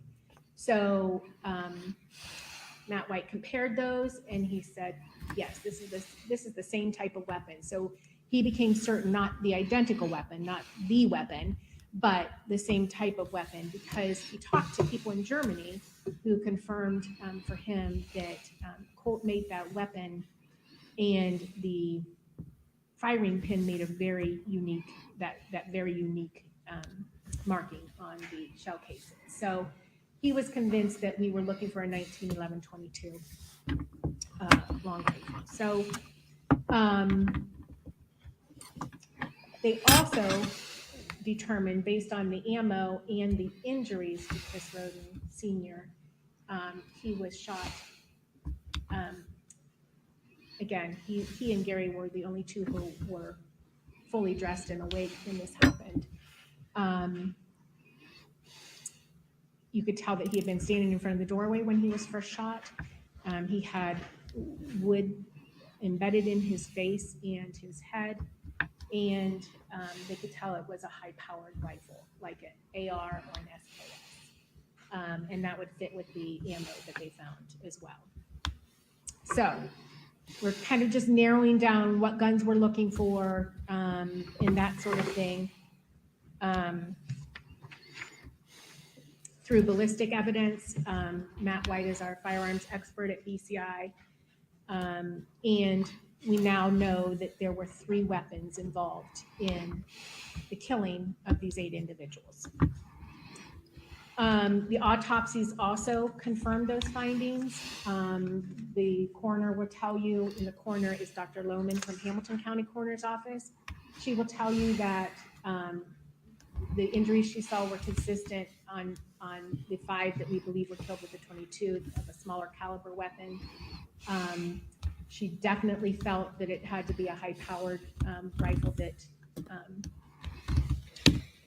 Chris Sr. got shot in his arm, because it tore through his muscle and caused fractures of his arm. And that the 40 caliber, the injuries were consistent with the 40 caliber being on Kenneth, Chris Sr., and Gary Rhoden. So basically, Chris Rhoden Sr. was shot with 2 different weapons, a high-powered rifle and a 40 Glock. Interesting. They were also able to tell the angle by which, from where the high-powered rifle was shot. And they do that based on the angles of the holes and stuff. And again, you'll hear from the crime scene agents that were responsible for doing that. They could tell that it had been from outside of the residence and that it was someone who was positioned down from where he was shot. And again, you'll get to see those angles. Another shoe print was found in scene 3 with the identical shoe that our shoe print expert had found at Walmart. It was the size 11. They were able to ascertain that, and you will hear a very detailed explanation of that. It's actually quite intriguing if you've never really thought about the bottom of your shoe before. But there's different stippling or impressions that they make on the bottom of the shoe so that no size is going to be the same, right? So the design on it, there's several differences, but you'll be able to see it with your own 2 eyes, that there's definite distinguishable differences. You will hear not only from Suzanne Elliott, who is the BCI expert in shoe print analysis, but also from an individual named William Bodziak, who is kind of considered the grandfather of shoe print evidence. He's been doing it for decades. He used to work for the FBI, has been referred to by the Supreme Court, United States Supreme Court, as one of the 2 world-renowned experts in the field of shoe print evidence. So it was important enough evidence that that stuff got sent to him to analyze as well.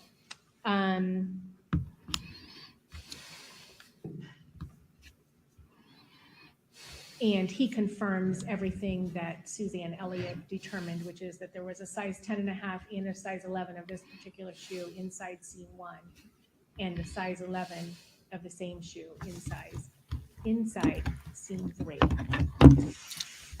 Scene 3 being Dana Rhoden and Hannah Mae and Christopher Rhoden Sr. Sorry, we kind of number those. I don't know if the jury's following all this, guys. She has been bouncing all over the place. Was second, Dana's was third, and then Kenneth's was fourth. So sometimes you'll hear individuals talking, their witnesses talking about it in that way. The other thing that people deduced from the processing the scenes and looking at the evidence was that there was likely a silencer or suppressor used, especially when you're talking about with Frankie and Hannah and Dana and Hannah Mae and Chris Rhoden, little Chris, because they did not wake up. It did not appear that they woke up when the first individual was shot. So that would lead one to believe that probably a suppressor or silencer was used. So they kind of, again, this is just things that we're deducing based on the evidence and going forward in the investigation for. The other thing that the investigators felt strongly about was that whoever killed these individuals were very intimate with both the personal habits of the Rhodens and the residences themselves. The reason they said that, again, I told you that Dana Rhoden and Hannah Mae and little Chris had just moved into that residence less than 30 days prior. So you had to know them well enough to know that, right? This kind of gets rid of the drug cartel idea, and other individuals who just wouldn't know that, right? But they also knew of the surveillance cameras, etc., that were located at each of these places. Now, they weren't located at each of these places. Chris Sr.'s house had cameras, and Kenneth had cameras. Those were removed. So whoever killed these people knew that, right?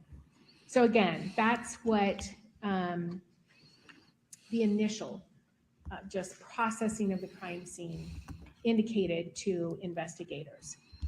In the meantime, of course, we're getting thousands of tips. Thousands is an exaggeration. We had more than 1,000 tips. Doing multiple, everybody's going in all directions. Immediately, there was information that the Rhodens had been in an argument with a group of individuals, and that group of individuals had threatened them on Facebook. And then one of those individuals actually took credit for it after the homicides and claimed that they committed the homicides. That individual was found and interviewed, and that story quickly fizzled. So it was not those individuals. But, you know, the investigators considered everybody, right? We talked about, I guess, the building that you saw there, where we had you look up the stairs, that would have been right beside the residence, had a marijuana grow in it at Chris Sr.'s location. And there was a smaller version of that at Kenneth's. So of course the investigators ran down, and every lead, you know, related to anybody any of these individuals would have dealings with. We also did tower dumps. Tower dumps just tell you what phones are hitting off what towers at that time of the homicides. And you know, you just kind of trap and preserve that information. Back to the shoe print stuff, we knew that that was a Walmart shoe. We knew what kind of Walmart shoe it was. And so we got video footage of all Walmart, anybody who purchased a size 10.5 or 11 in between the months of January 2016 and April 2016 in a 50-mile radius of the crime scene. So Wow. lots of Walmarts that we got video footage from, that anybody who purchased that, because we knew that those shoes belonged to the people who killed these individuals. Another thing that we could tell about the shoes was that they were new. That immediately upon examination of the prints that were left at the scene, our expert was able to tell us that that was either never worn or nearly never worn. So we were looking, that's why we only asked for that kind of time frame, right? So a lot was, we were able to learn just from the physical evidence, at least as far as what we were looking for. So what finally turned our attention to the Wagners? When Jake Wagner was initially interviewed, pretty early in the investigation, he indicated that everything was just dandy between he and Hannah Mae. And it wasn't until we got back those Facebook records and some of the text messaging that we found that that was not the case, right? So we're seeing these messages where she's saying that. So that contradicted what he was saying.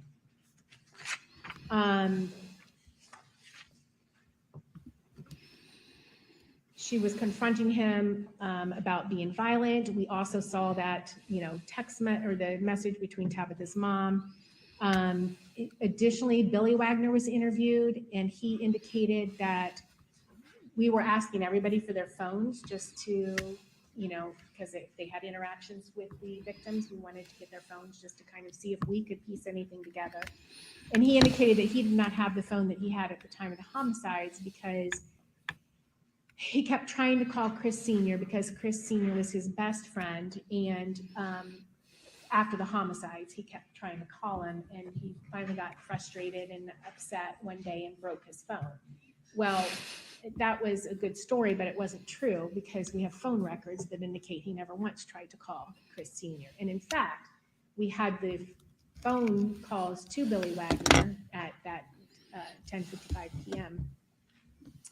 that was never returned by Billy Wagner. So that didn't add up. Additionally, there was a story that Billy Wagner put out, what we would call a false exculpatory story, which was that Billy and Chris were supposed to do some big drug deal out in California for upwards of $800,000, and that Skid Montgomery, who, you know, supposedly would want in on that, found out, and Skid Montgomery's the one who killed Chris Rhoden, and that Billy was probably next. Good Lord, my head is spinning. What is she That didn't make any talking about sense now? either, because obviously Billy was not dead, and nor was he hiding at that time. So again, just kind of little things like that was enough for us to look a little bit harder at the Wagners. And the real question was, we knew that Hannah had told Tabitha's mom that she would not sign papers ever, that they would have to kill her first. But did the Wagners know that? And if they did know that, was that enough motive for them to kill the Rhodens? And the answer to both questions, unfortunately, is yes. They did know about the message. And yes, that was sufficient motive for them to kill Hannah Mae and her family.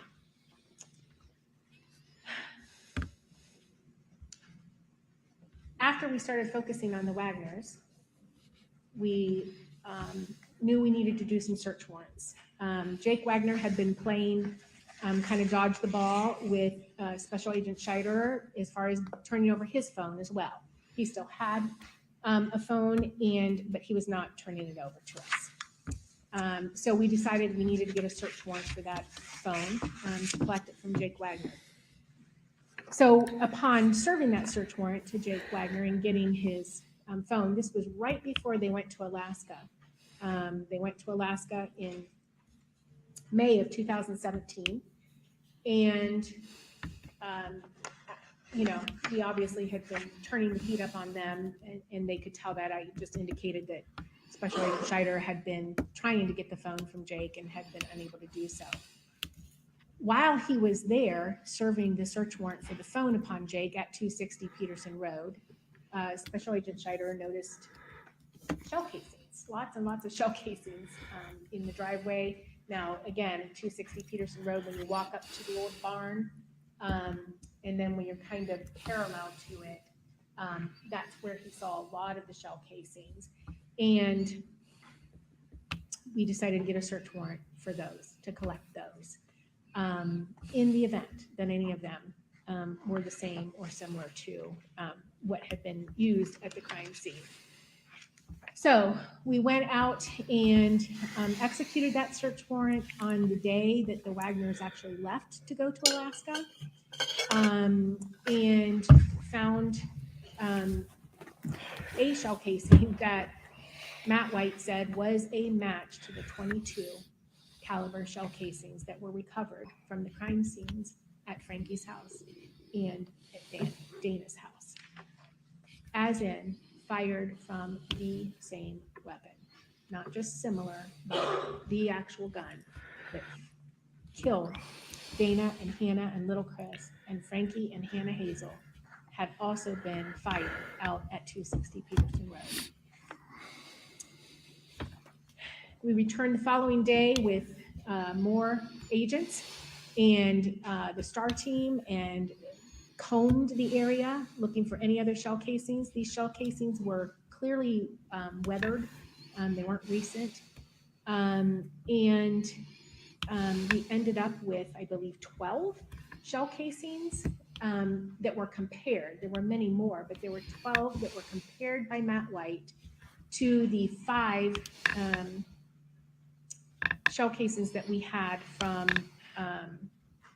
6, from the crime scenes, and they were direct matches. So now we knew that one of the Wagners, or someone that had shot a weapon out of the Wagners, had also shot and killed at least 5 of our victims. The conclusions that Matt White made was these comparisons revealed matching individual firing pin impression characteristics, confirming the 18 fired 22 rimfire cartridge cases were fired in the same firearm. But something else happened that day as well. We were approached by a neighbor, and the neighbor told us that the Wagners had put all their belongings in some trailers, and they had parked the trailers up off of State Route 41, which we went to as well. That was the place where we kind of drove down a side road and we had to look through a yard. It was the very last thing we did, I think, on the second day of jury view. And you looked back towards a white big house and just vast property, basically. So having learned that, we first confirmed that there were in fact trailers up there. And then we went and got a search warrant in order to search those trailers. And you will see pictures of this. It is truly a needle in a haystack, but there were several trailers, and in searching, literally took everything off of the trailers and searched through them. There was a tub of important things, it's labeled that, and inside that tub was a receipt dated April 7th, I believe. Yes, April 7th of 2016 for 2 pairs of athletic shoes from Walmart. So just 2 weeks prior to the homicides, we have a receipt in the Wagner's property of someone purchasing shoes. We don't know yet if they're the shoes, right? But we definitely are going to check this out. We do that. We send an agent to Walmart with the receipt so that he can get find out from Walmart what shoe this is based on the SKU numbers or whatever. And simultaneously, we send a CIU individual to our command post, which was out of the A plant, to pull up the video footage, that bank of video footage that we had, if you recall, that we collected from Walmart but didn't have a use for yet. And we were able to pull up the video from Waverly Walmart on that same day at the same time of that receipt. And Angela Wagner was in Walmart purchasing a 10.5 and an 11 size in the identical shoe that was left at the crime scene. Meantime, our special agent was able to confirm with Walmart that it was in fact a 10.5 and an 11 of that shoe. So that was a very important find. The other thing that we found was a typed up list of Somebody needs to wake up the jury. Hannah Mae regarding Sophia, about who was allowed to watch her, who wasn't allowed to watch her, how she would be schooled, she would be homeschooled, all these other things that she had to abide by, that was typed up by Jake Wagner. Another discovery at the time were custody documents. And by custody documents, I mean documents that one would fill out so that if anything happened to you, your children would go to somebody, right? It's called a will. So there were documents that purported to be signed by Hannah Mae that said, if I die, Hi, Jerry. I want my child to go to Jake Wagner. I want my child, Sophia Wagner. We're about an hour into this, and she is just dragging this thing on and on and on. That piece of paper was dated as if Hannah Mae had signed it on December 24th of 2014, Christmas Eve, 2014, which was really the last holiday that she spent with the Wagners, right? Because she left in early 2015. And the problem with that, first of all, was that our handwriting people looked at it and said that Hannah Mae likely did not sign that thing. We had a very recent signature of hers when she applied for a driver's license and compared it to the signature that was on there. But more importantly, let me see if I can fly through this and get you to it.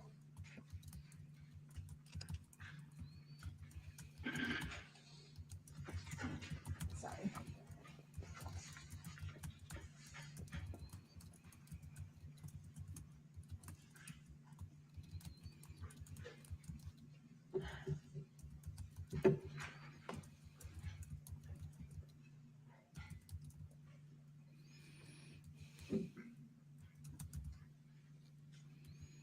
More importantly, you're right. if your eyes can see this, then good for you. It was printed off the computer on April 3rd of 2016.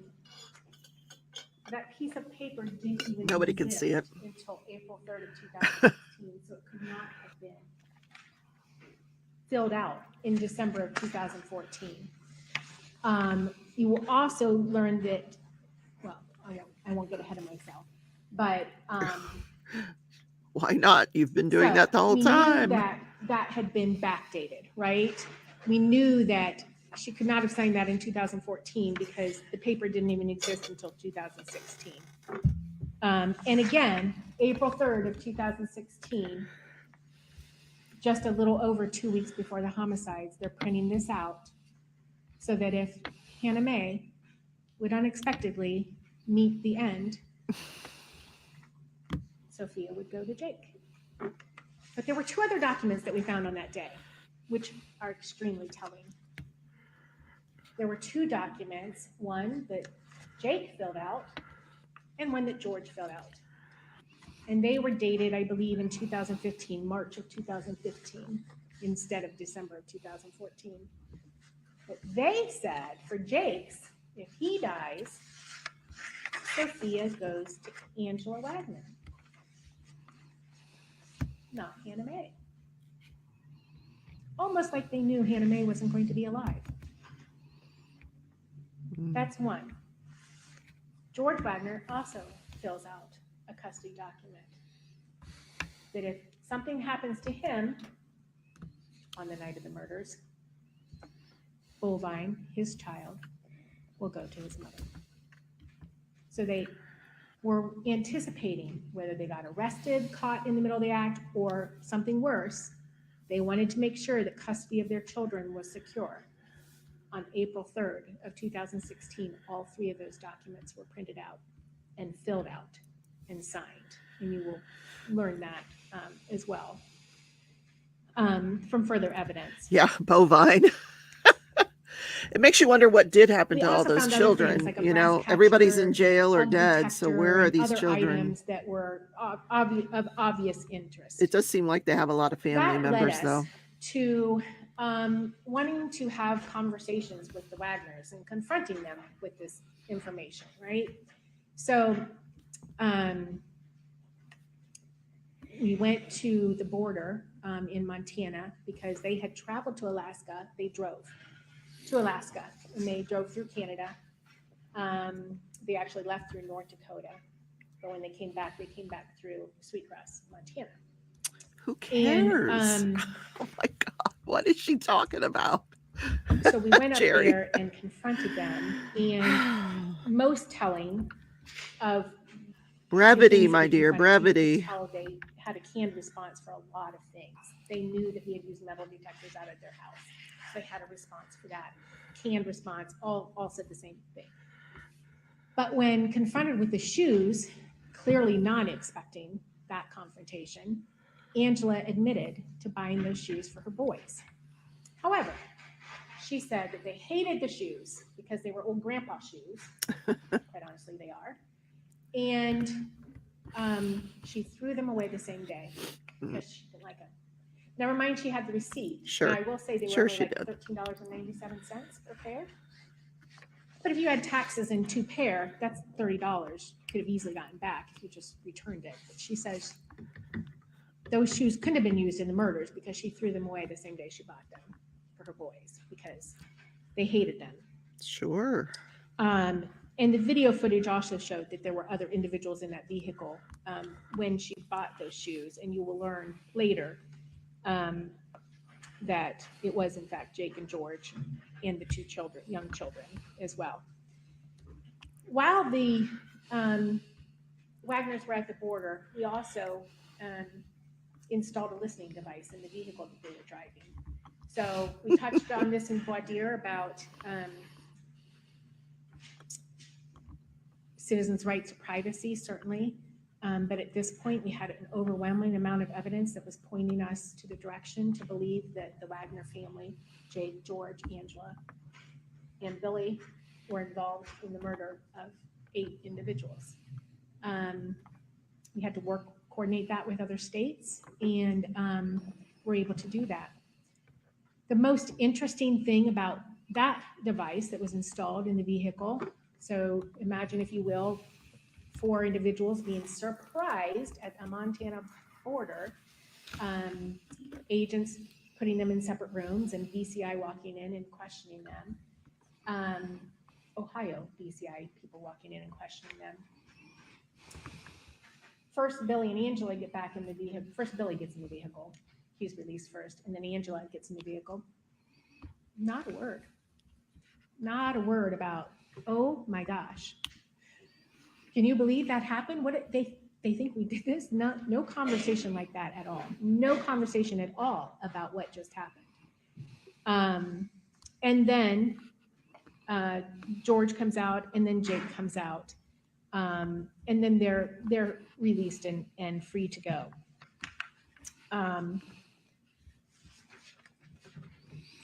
We find out later that there's a reason for that, because Billy had told them that, be quiet. There's a listening device. Of course. They knew about it. Other records are coming back as well. At the Montana border, we seized a laptop. It was in the possession of Angela Wagner, but we found that it was used by all of the Wagners. We had financial records that came back. We had phone records that came back, phone records from Jake's phone that we had got the search warrant for.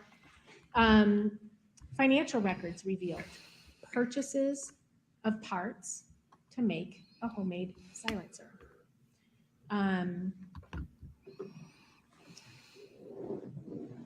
Sorry, completely out of order here. Yeah, you've been out of order this whole time. So, from February to March of 2016, I just think this woman's we showed really nervous. purchases of 2 flashlights, drill bits, tap and die, freeze plugs that act as baffles. So this is just a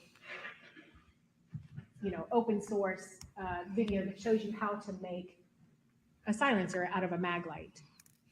Mag lights has serial numbers. It's actually a way to make it if you can apply to ATF to make it. And that's why they have the serial number on the mag lights, is because for legitimate purposes. You see there in the upper right-hand corner is The Walking Dead.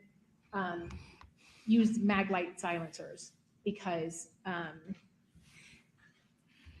if you kill a zombie and they hear, then the other zombies come. So is she really talking about zombies? Jake Oh my God. was an avid Walking Dead watcher. Oh my God. So we show purchases of items to make a homemade silencer for both a .22 caliber weapon. You can tell based on the size of the drill bits and the tap and die, and a 40 or 30 caliber weapon. So, and again, you will hear from ATF about this. They will give you information about how you make a homemade silencer. We show 2 masks purchased by George on April 9th of 2016. We show Jake, at least his awards card being used to buy 7.62 ammo and a magazine for an SKS, also in April. There was a phone jammer purchased by Angela. A phone jammer jams signals for phones. So say you're going to go murder 8 people and you don't want them to be able to call for help, then you have a phone jammer on your person and it jams the signals. It's actually illegal because it can interfere with aircraft and such. So, but that was purchased, and a bug detector was purchased by Angela. There were the financial records also just confirm what we already knew, which was this is a very, they function as one unit in pretty much everything they do. Financially is no exception. The house in Peterson Road was in both Jake and George's name. Angela lived there with them. They interchangeably used each other's credit cards and account, PayPal accounts or Amazon accounts or whatever. And we showed George buying fuel filters from OK Auto Parts on April 18th of 2016, and that will come into play later. Phone records revealed a list of guns that Jake had made, and the gun list includes an SKS belonging to George Wagner. It was a list of all the guns the Wagners owned and who owned them or who they belonged to, right? There was a little cricket that belonged to Sophia. There was an SKS that belonged to George, and there was a 1911 22 that belonged to Jake. So this was just a list that he had made in 2015 of phones that they just kind of a inventory of the phones that they did. We also learned that both Jake and George dyed their hair the week of the homicides, dyed it very dark. Now, again, this is kind of an oddity, but Jake Wagner fancied himself a Norman Reedus lookalike. Norman Reedus is the actor who plays Daryl on The Walking Dead. Oh, God. He also plays in another movie called Boondock Saints. You will hear more information about this in the course of the trial. So again, please follow the court's order and don't go home and watch it. Only consider what you hear here. Oh, no, we want to watch it. Yeah. Boondock Saints is the story of two brothers who are vigilante killers. Kill people we need killed, right? Oh, my God. They scripture over the last guy right before they kill him. And their dad, in Boondock Saints 2, the dad also joins in. The two brothers, one of the brothers is played by Norman Reedus, okay? So this becomes important when, again, we're examining Jake's phone, and we find that at 7:06 p.m. on the night of the homicides, he Googles and watches a scene from Boondock Saints 2. It's called the Ding Dong Motherfucker scene. Okay. Oh, geez. It's not even one of the brothers in the scene, but he's got. We got to look this up, right? 22s with silencers on them, and utter some profanities. Like they're arriving to kill these people, right? They watched that at 7 o'clock the night before they left to go kill these 8 people. That's important because for whatever reason, they take a lot of their cues from the homemade silencer from The Walking Dead and dyed their hair to look like the brothers in Boondock Saints. And of course, presumably to throw off any forensic evidence that might be gathered if they were to leave behind a hair. We also seized a laptop. I told you that. When we were able to finally look at that laptop, we found the answer to our question of, we knew that Hannah Mae had said, they will have to kill me first. But did the Wagners know that? And the laptop demonstrated that yes, in fact they did, because Tabitha Wagner in 2015, around about April of 2015, had started pushing for visitation of her son. And when she wasn't getting it, she consulted with an attorney, and she was following the attorney's instructions and trying to get like Wednesdays and every other weekend to start with. The Wagners weren't having that. And so Angela Wagner was hacking into the Facebook accounts of Tabitha and Tabitha's mother. And you will learn that at some point, they had insisted on getting that password from Tabitha. And apparently she had not changed it, or they remained logged in, or whatever enabled them to continue doing that. But the purpose for that hacking was to get dirt or information on Tabitha to use against her during any custody proceedings, if in fact she did initiate custody proceedings. house, right? So during this process of Angela hacking into this Facebook to gather stuff for George, in the event that Tabitha initiates this custody thing, they see this message between Hannah Mae and Tabitha's mom that was meant to be private, obviously, but they say that. The screenshot, so there's a screenshot of this, right? So that's how we knew that they were seeing it, because she would take screenshots because she was going to use that in court, right? The screenshot was practically real time. It was taken almost immediately after the messages occurred. So there was some active monitoring of that going on. That's creepy. And I have to say, note, probably the most important word in that is she says, I won't sign papers ever. They will have to kill me first. Not Jake will have to kill me first. They will have to kill me first. Because she knew how the Wagners operated. She talked about the fact of how they did Tabitha that night and how they were trying to lure her back into the house. And they had a gun on the coffee table. So she very much understood how the Wagners operated as a group. The last thing that we got from, probably not the last thing, but another significant thing that we got from Jake, the backup of Jake's phone on that laptop, was a picture of him holding a 1911. Let me see if I can get us there. Oh my word, honey. Wrap this thing up. Nope, I'm going away again.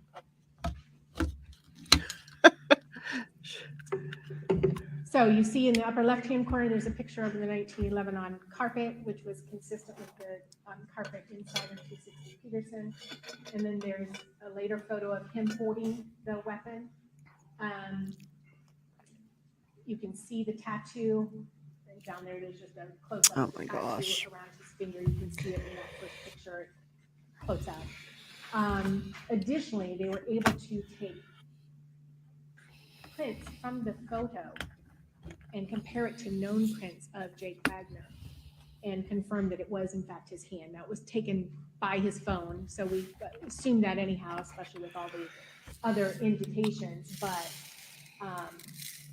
at that point, we believed we had the murder weapon, or at least one of the murder weapons in Jake's hand. Another thing, another investigative tool that we did was monitoring their phone conversations, both in 2017 and in 2018, both summers, 2017 being when they first went to Alaska, 2018 being when they came back from Alaska. We also installed listening devices in the truck that Jake and George drove together. They worked for R&L and they did tandem driving. So while one was sleeping, the other was driving, or at least that was the theory. That's not really how it works, because they often were awake at the same time.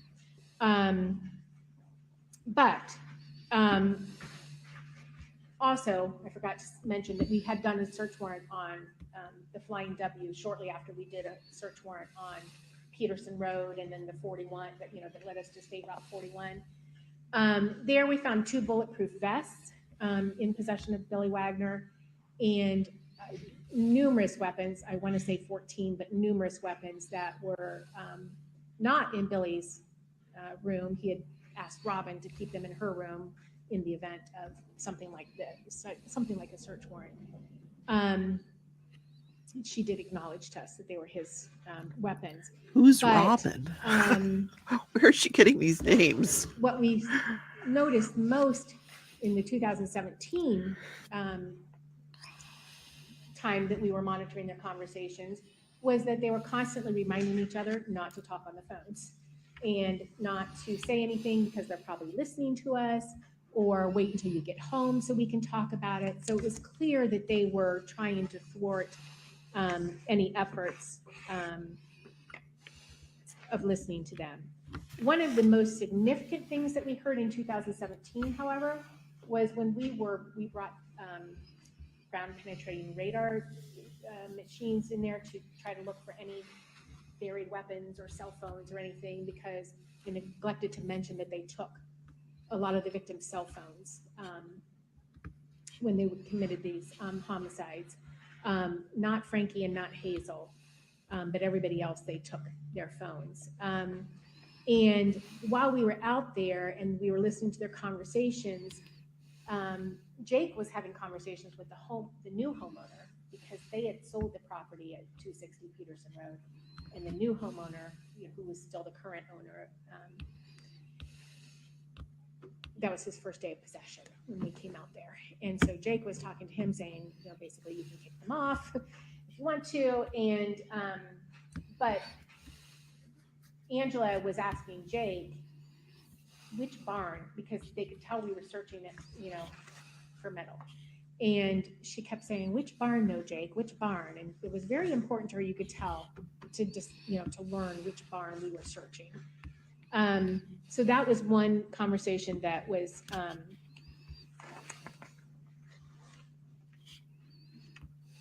very telling, and made us also wonder what was so important about a barn. In 2018, I think we had much more success listening to the conversations, and you will get to hear some of these conversations or hear the content of these conversations.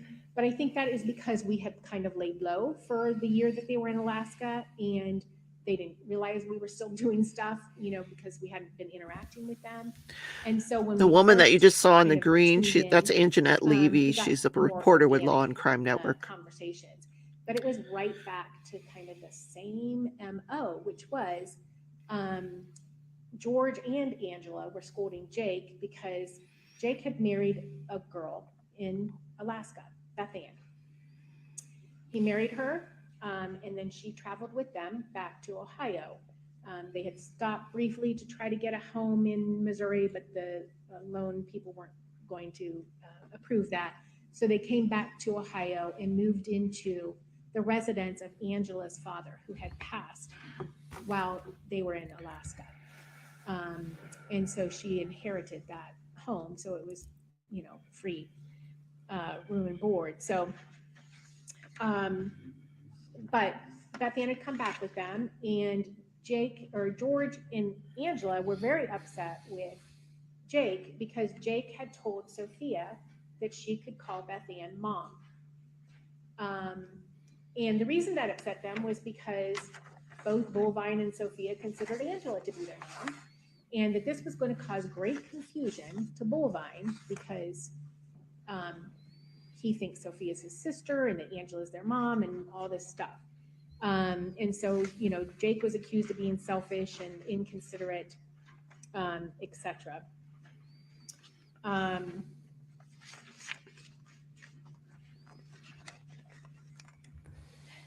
Beth Ann also gives us a very good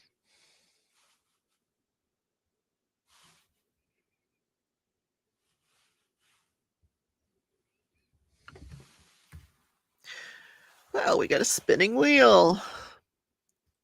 Interesting.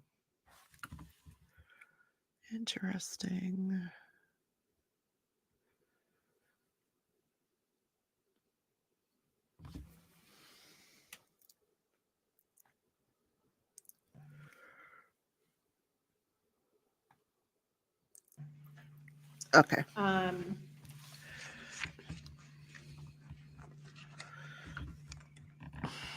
Beth Ann also gives us a very good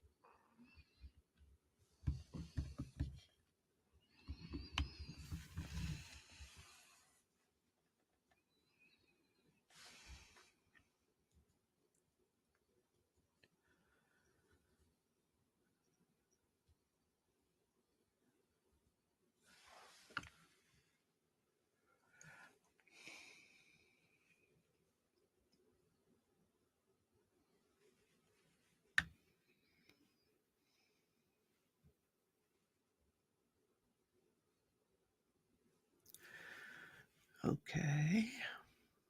Interesting.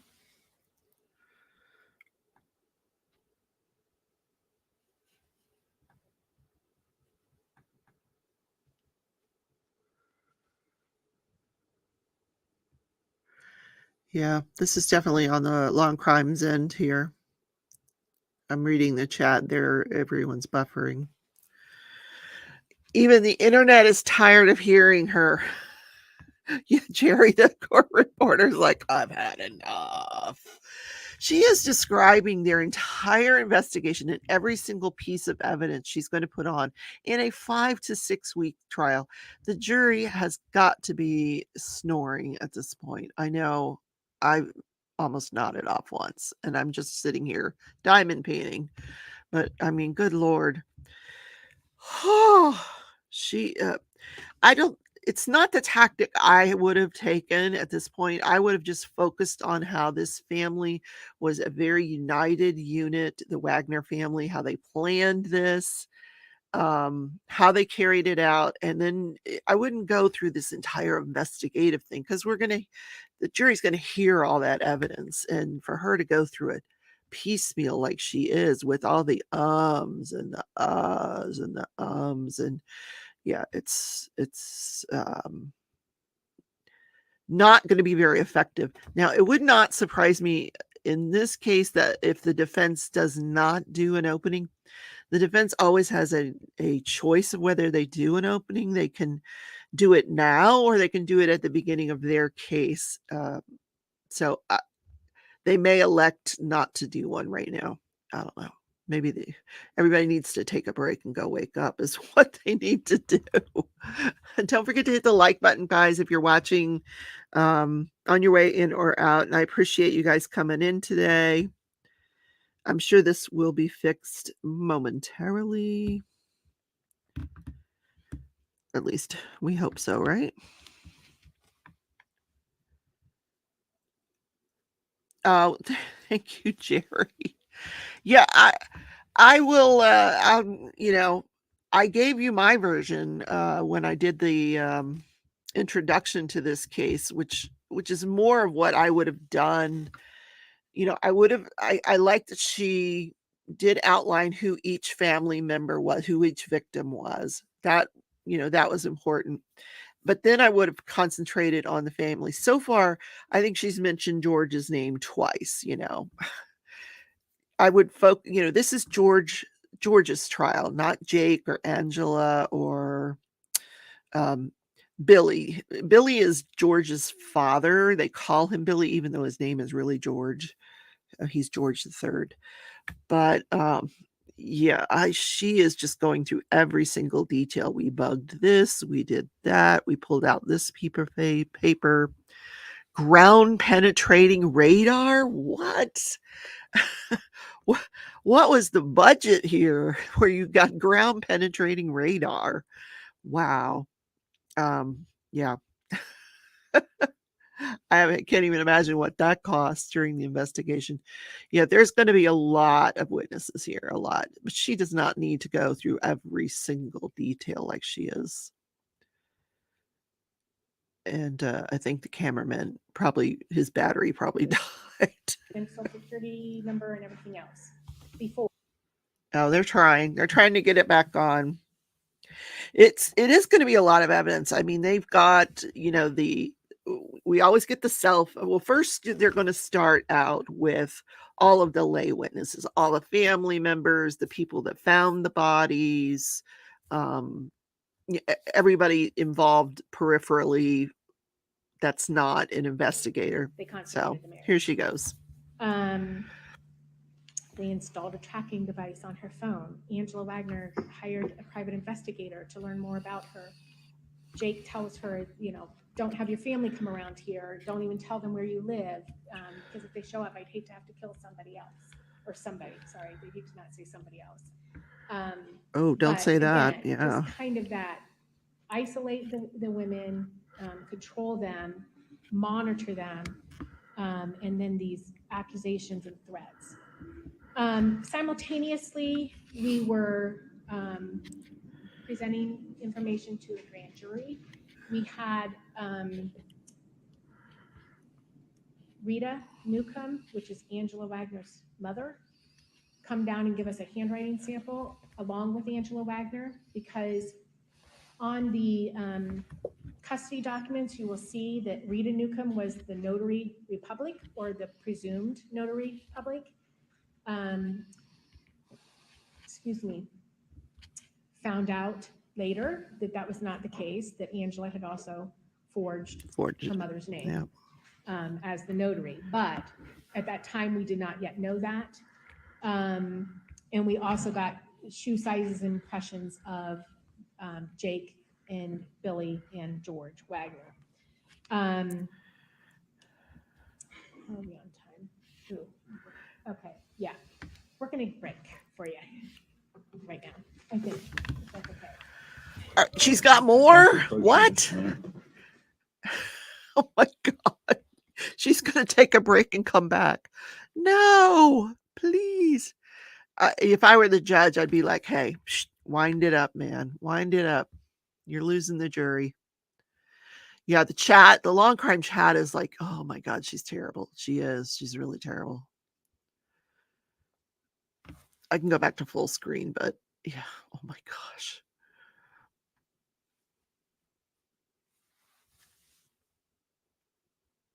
Yeah, I mean, I'm sure the jury needs a break.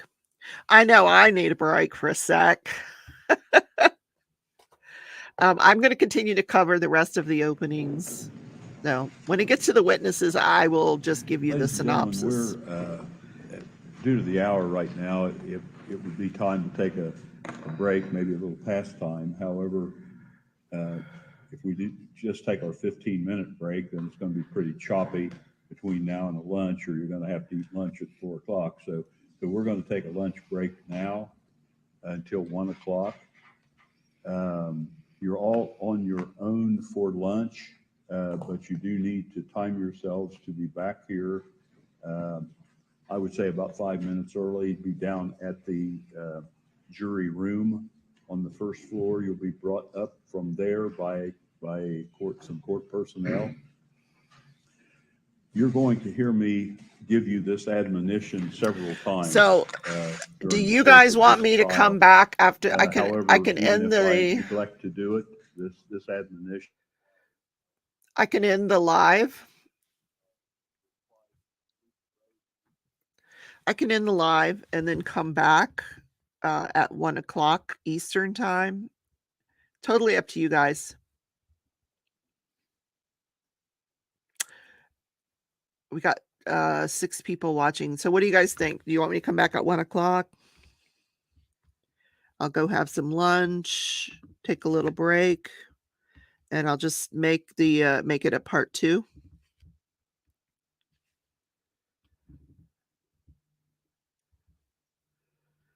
If I have selling stuff to do. I have to take a bunch of pictures, but I'm going to do, don't worry. I've got it covered, Jerry.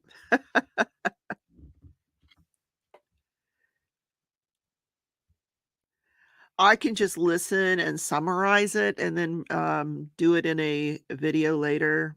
Make it a part 2. Okay, I will, Camilla. All right, so let's come back at 1 o'clock Eastern. Let's all go get some lunch and then we'll come back at 1 o'clock. Because I'm just sitting here diamond painting, so it's fun. I may, yeah, I'm going to do some pictures and stuff during the break. I know, Jerry, that would be so cool. It really would. All right, guys, I'll see you at 1 o'clock for part 2. I'll put a thumbnail up as part 2. All right.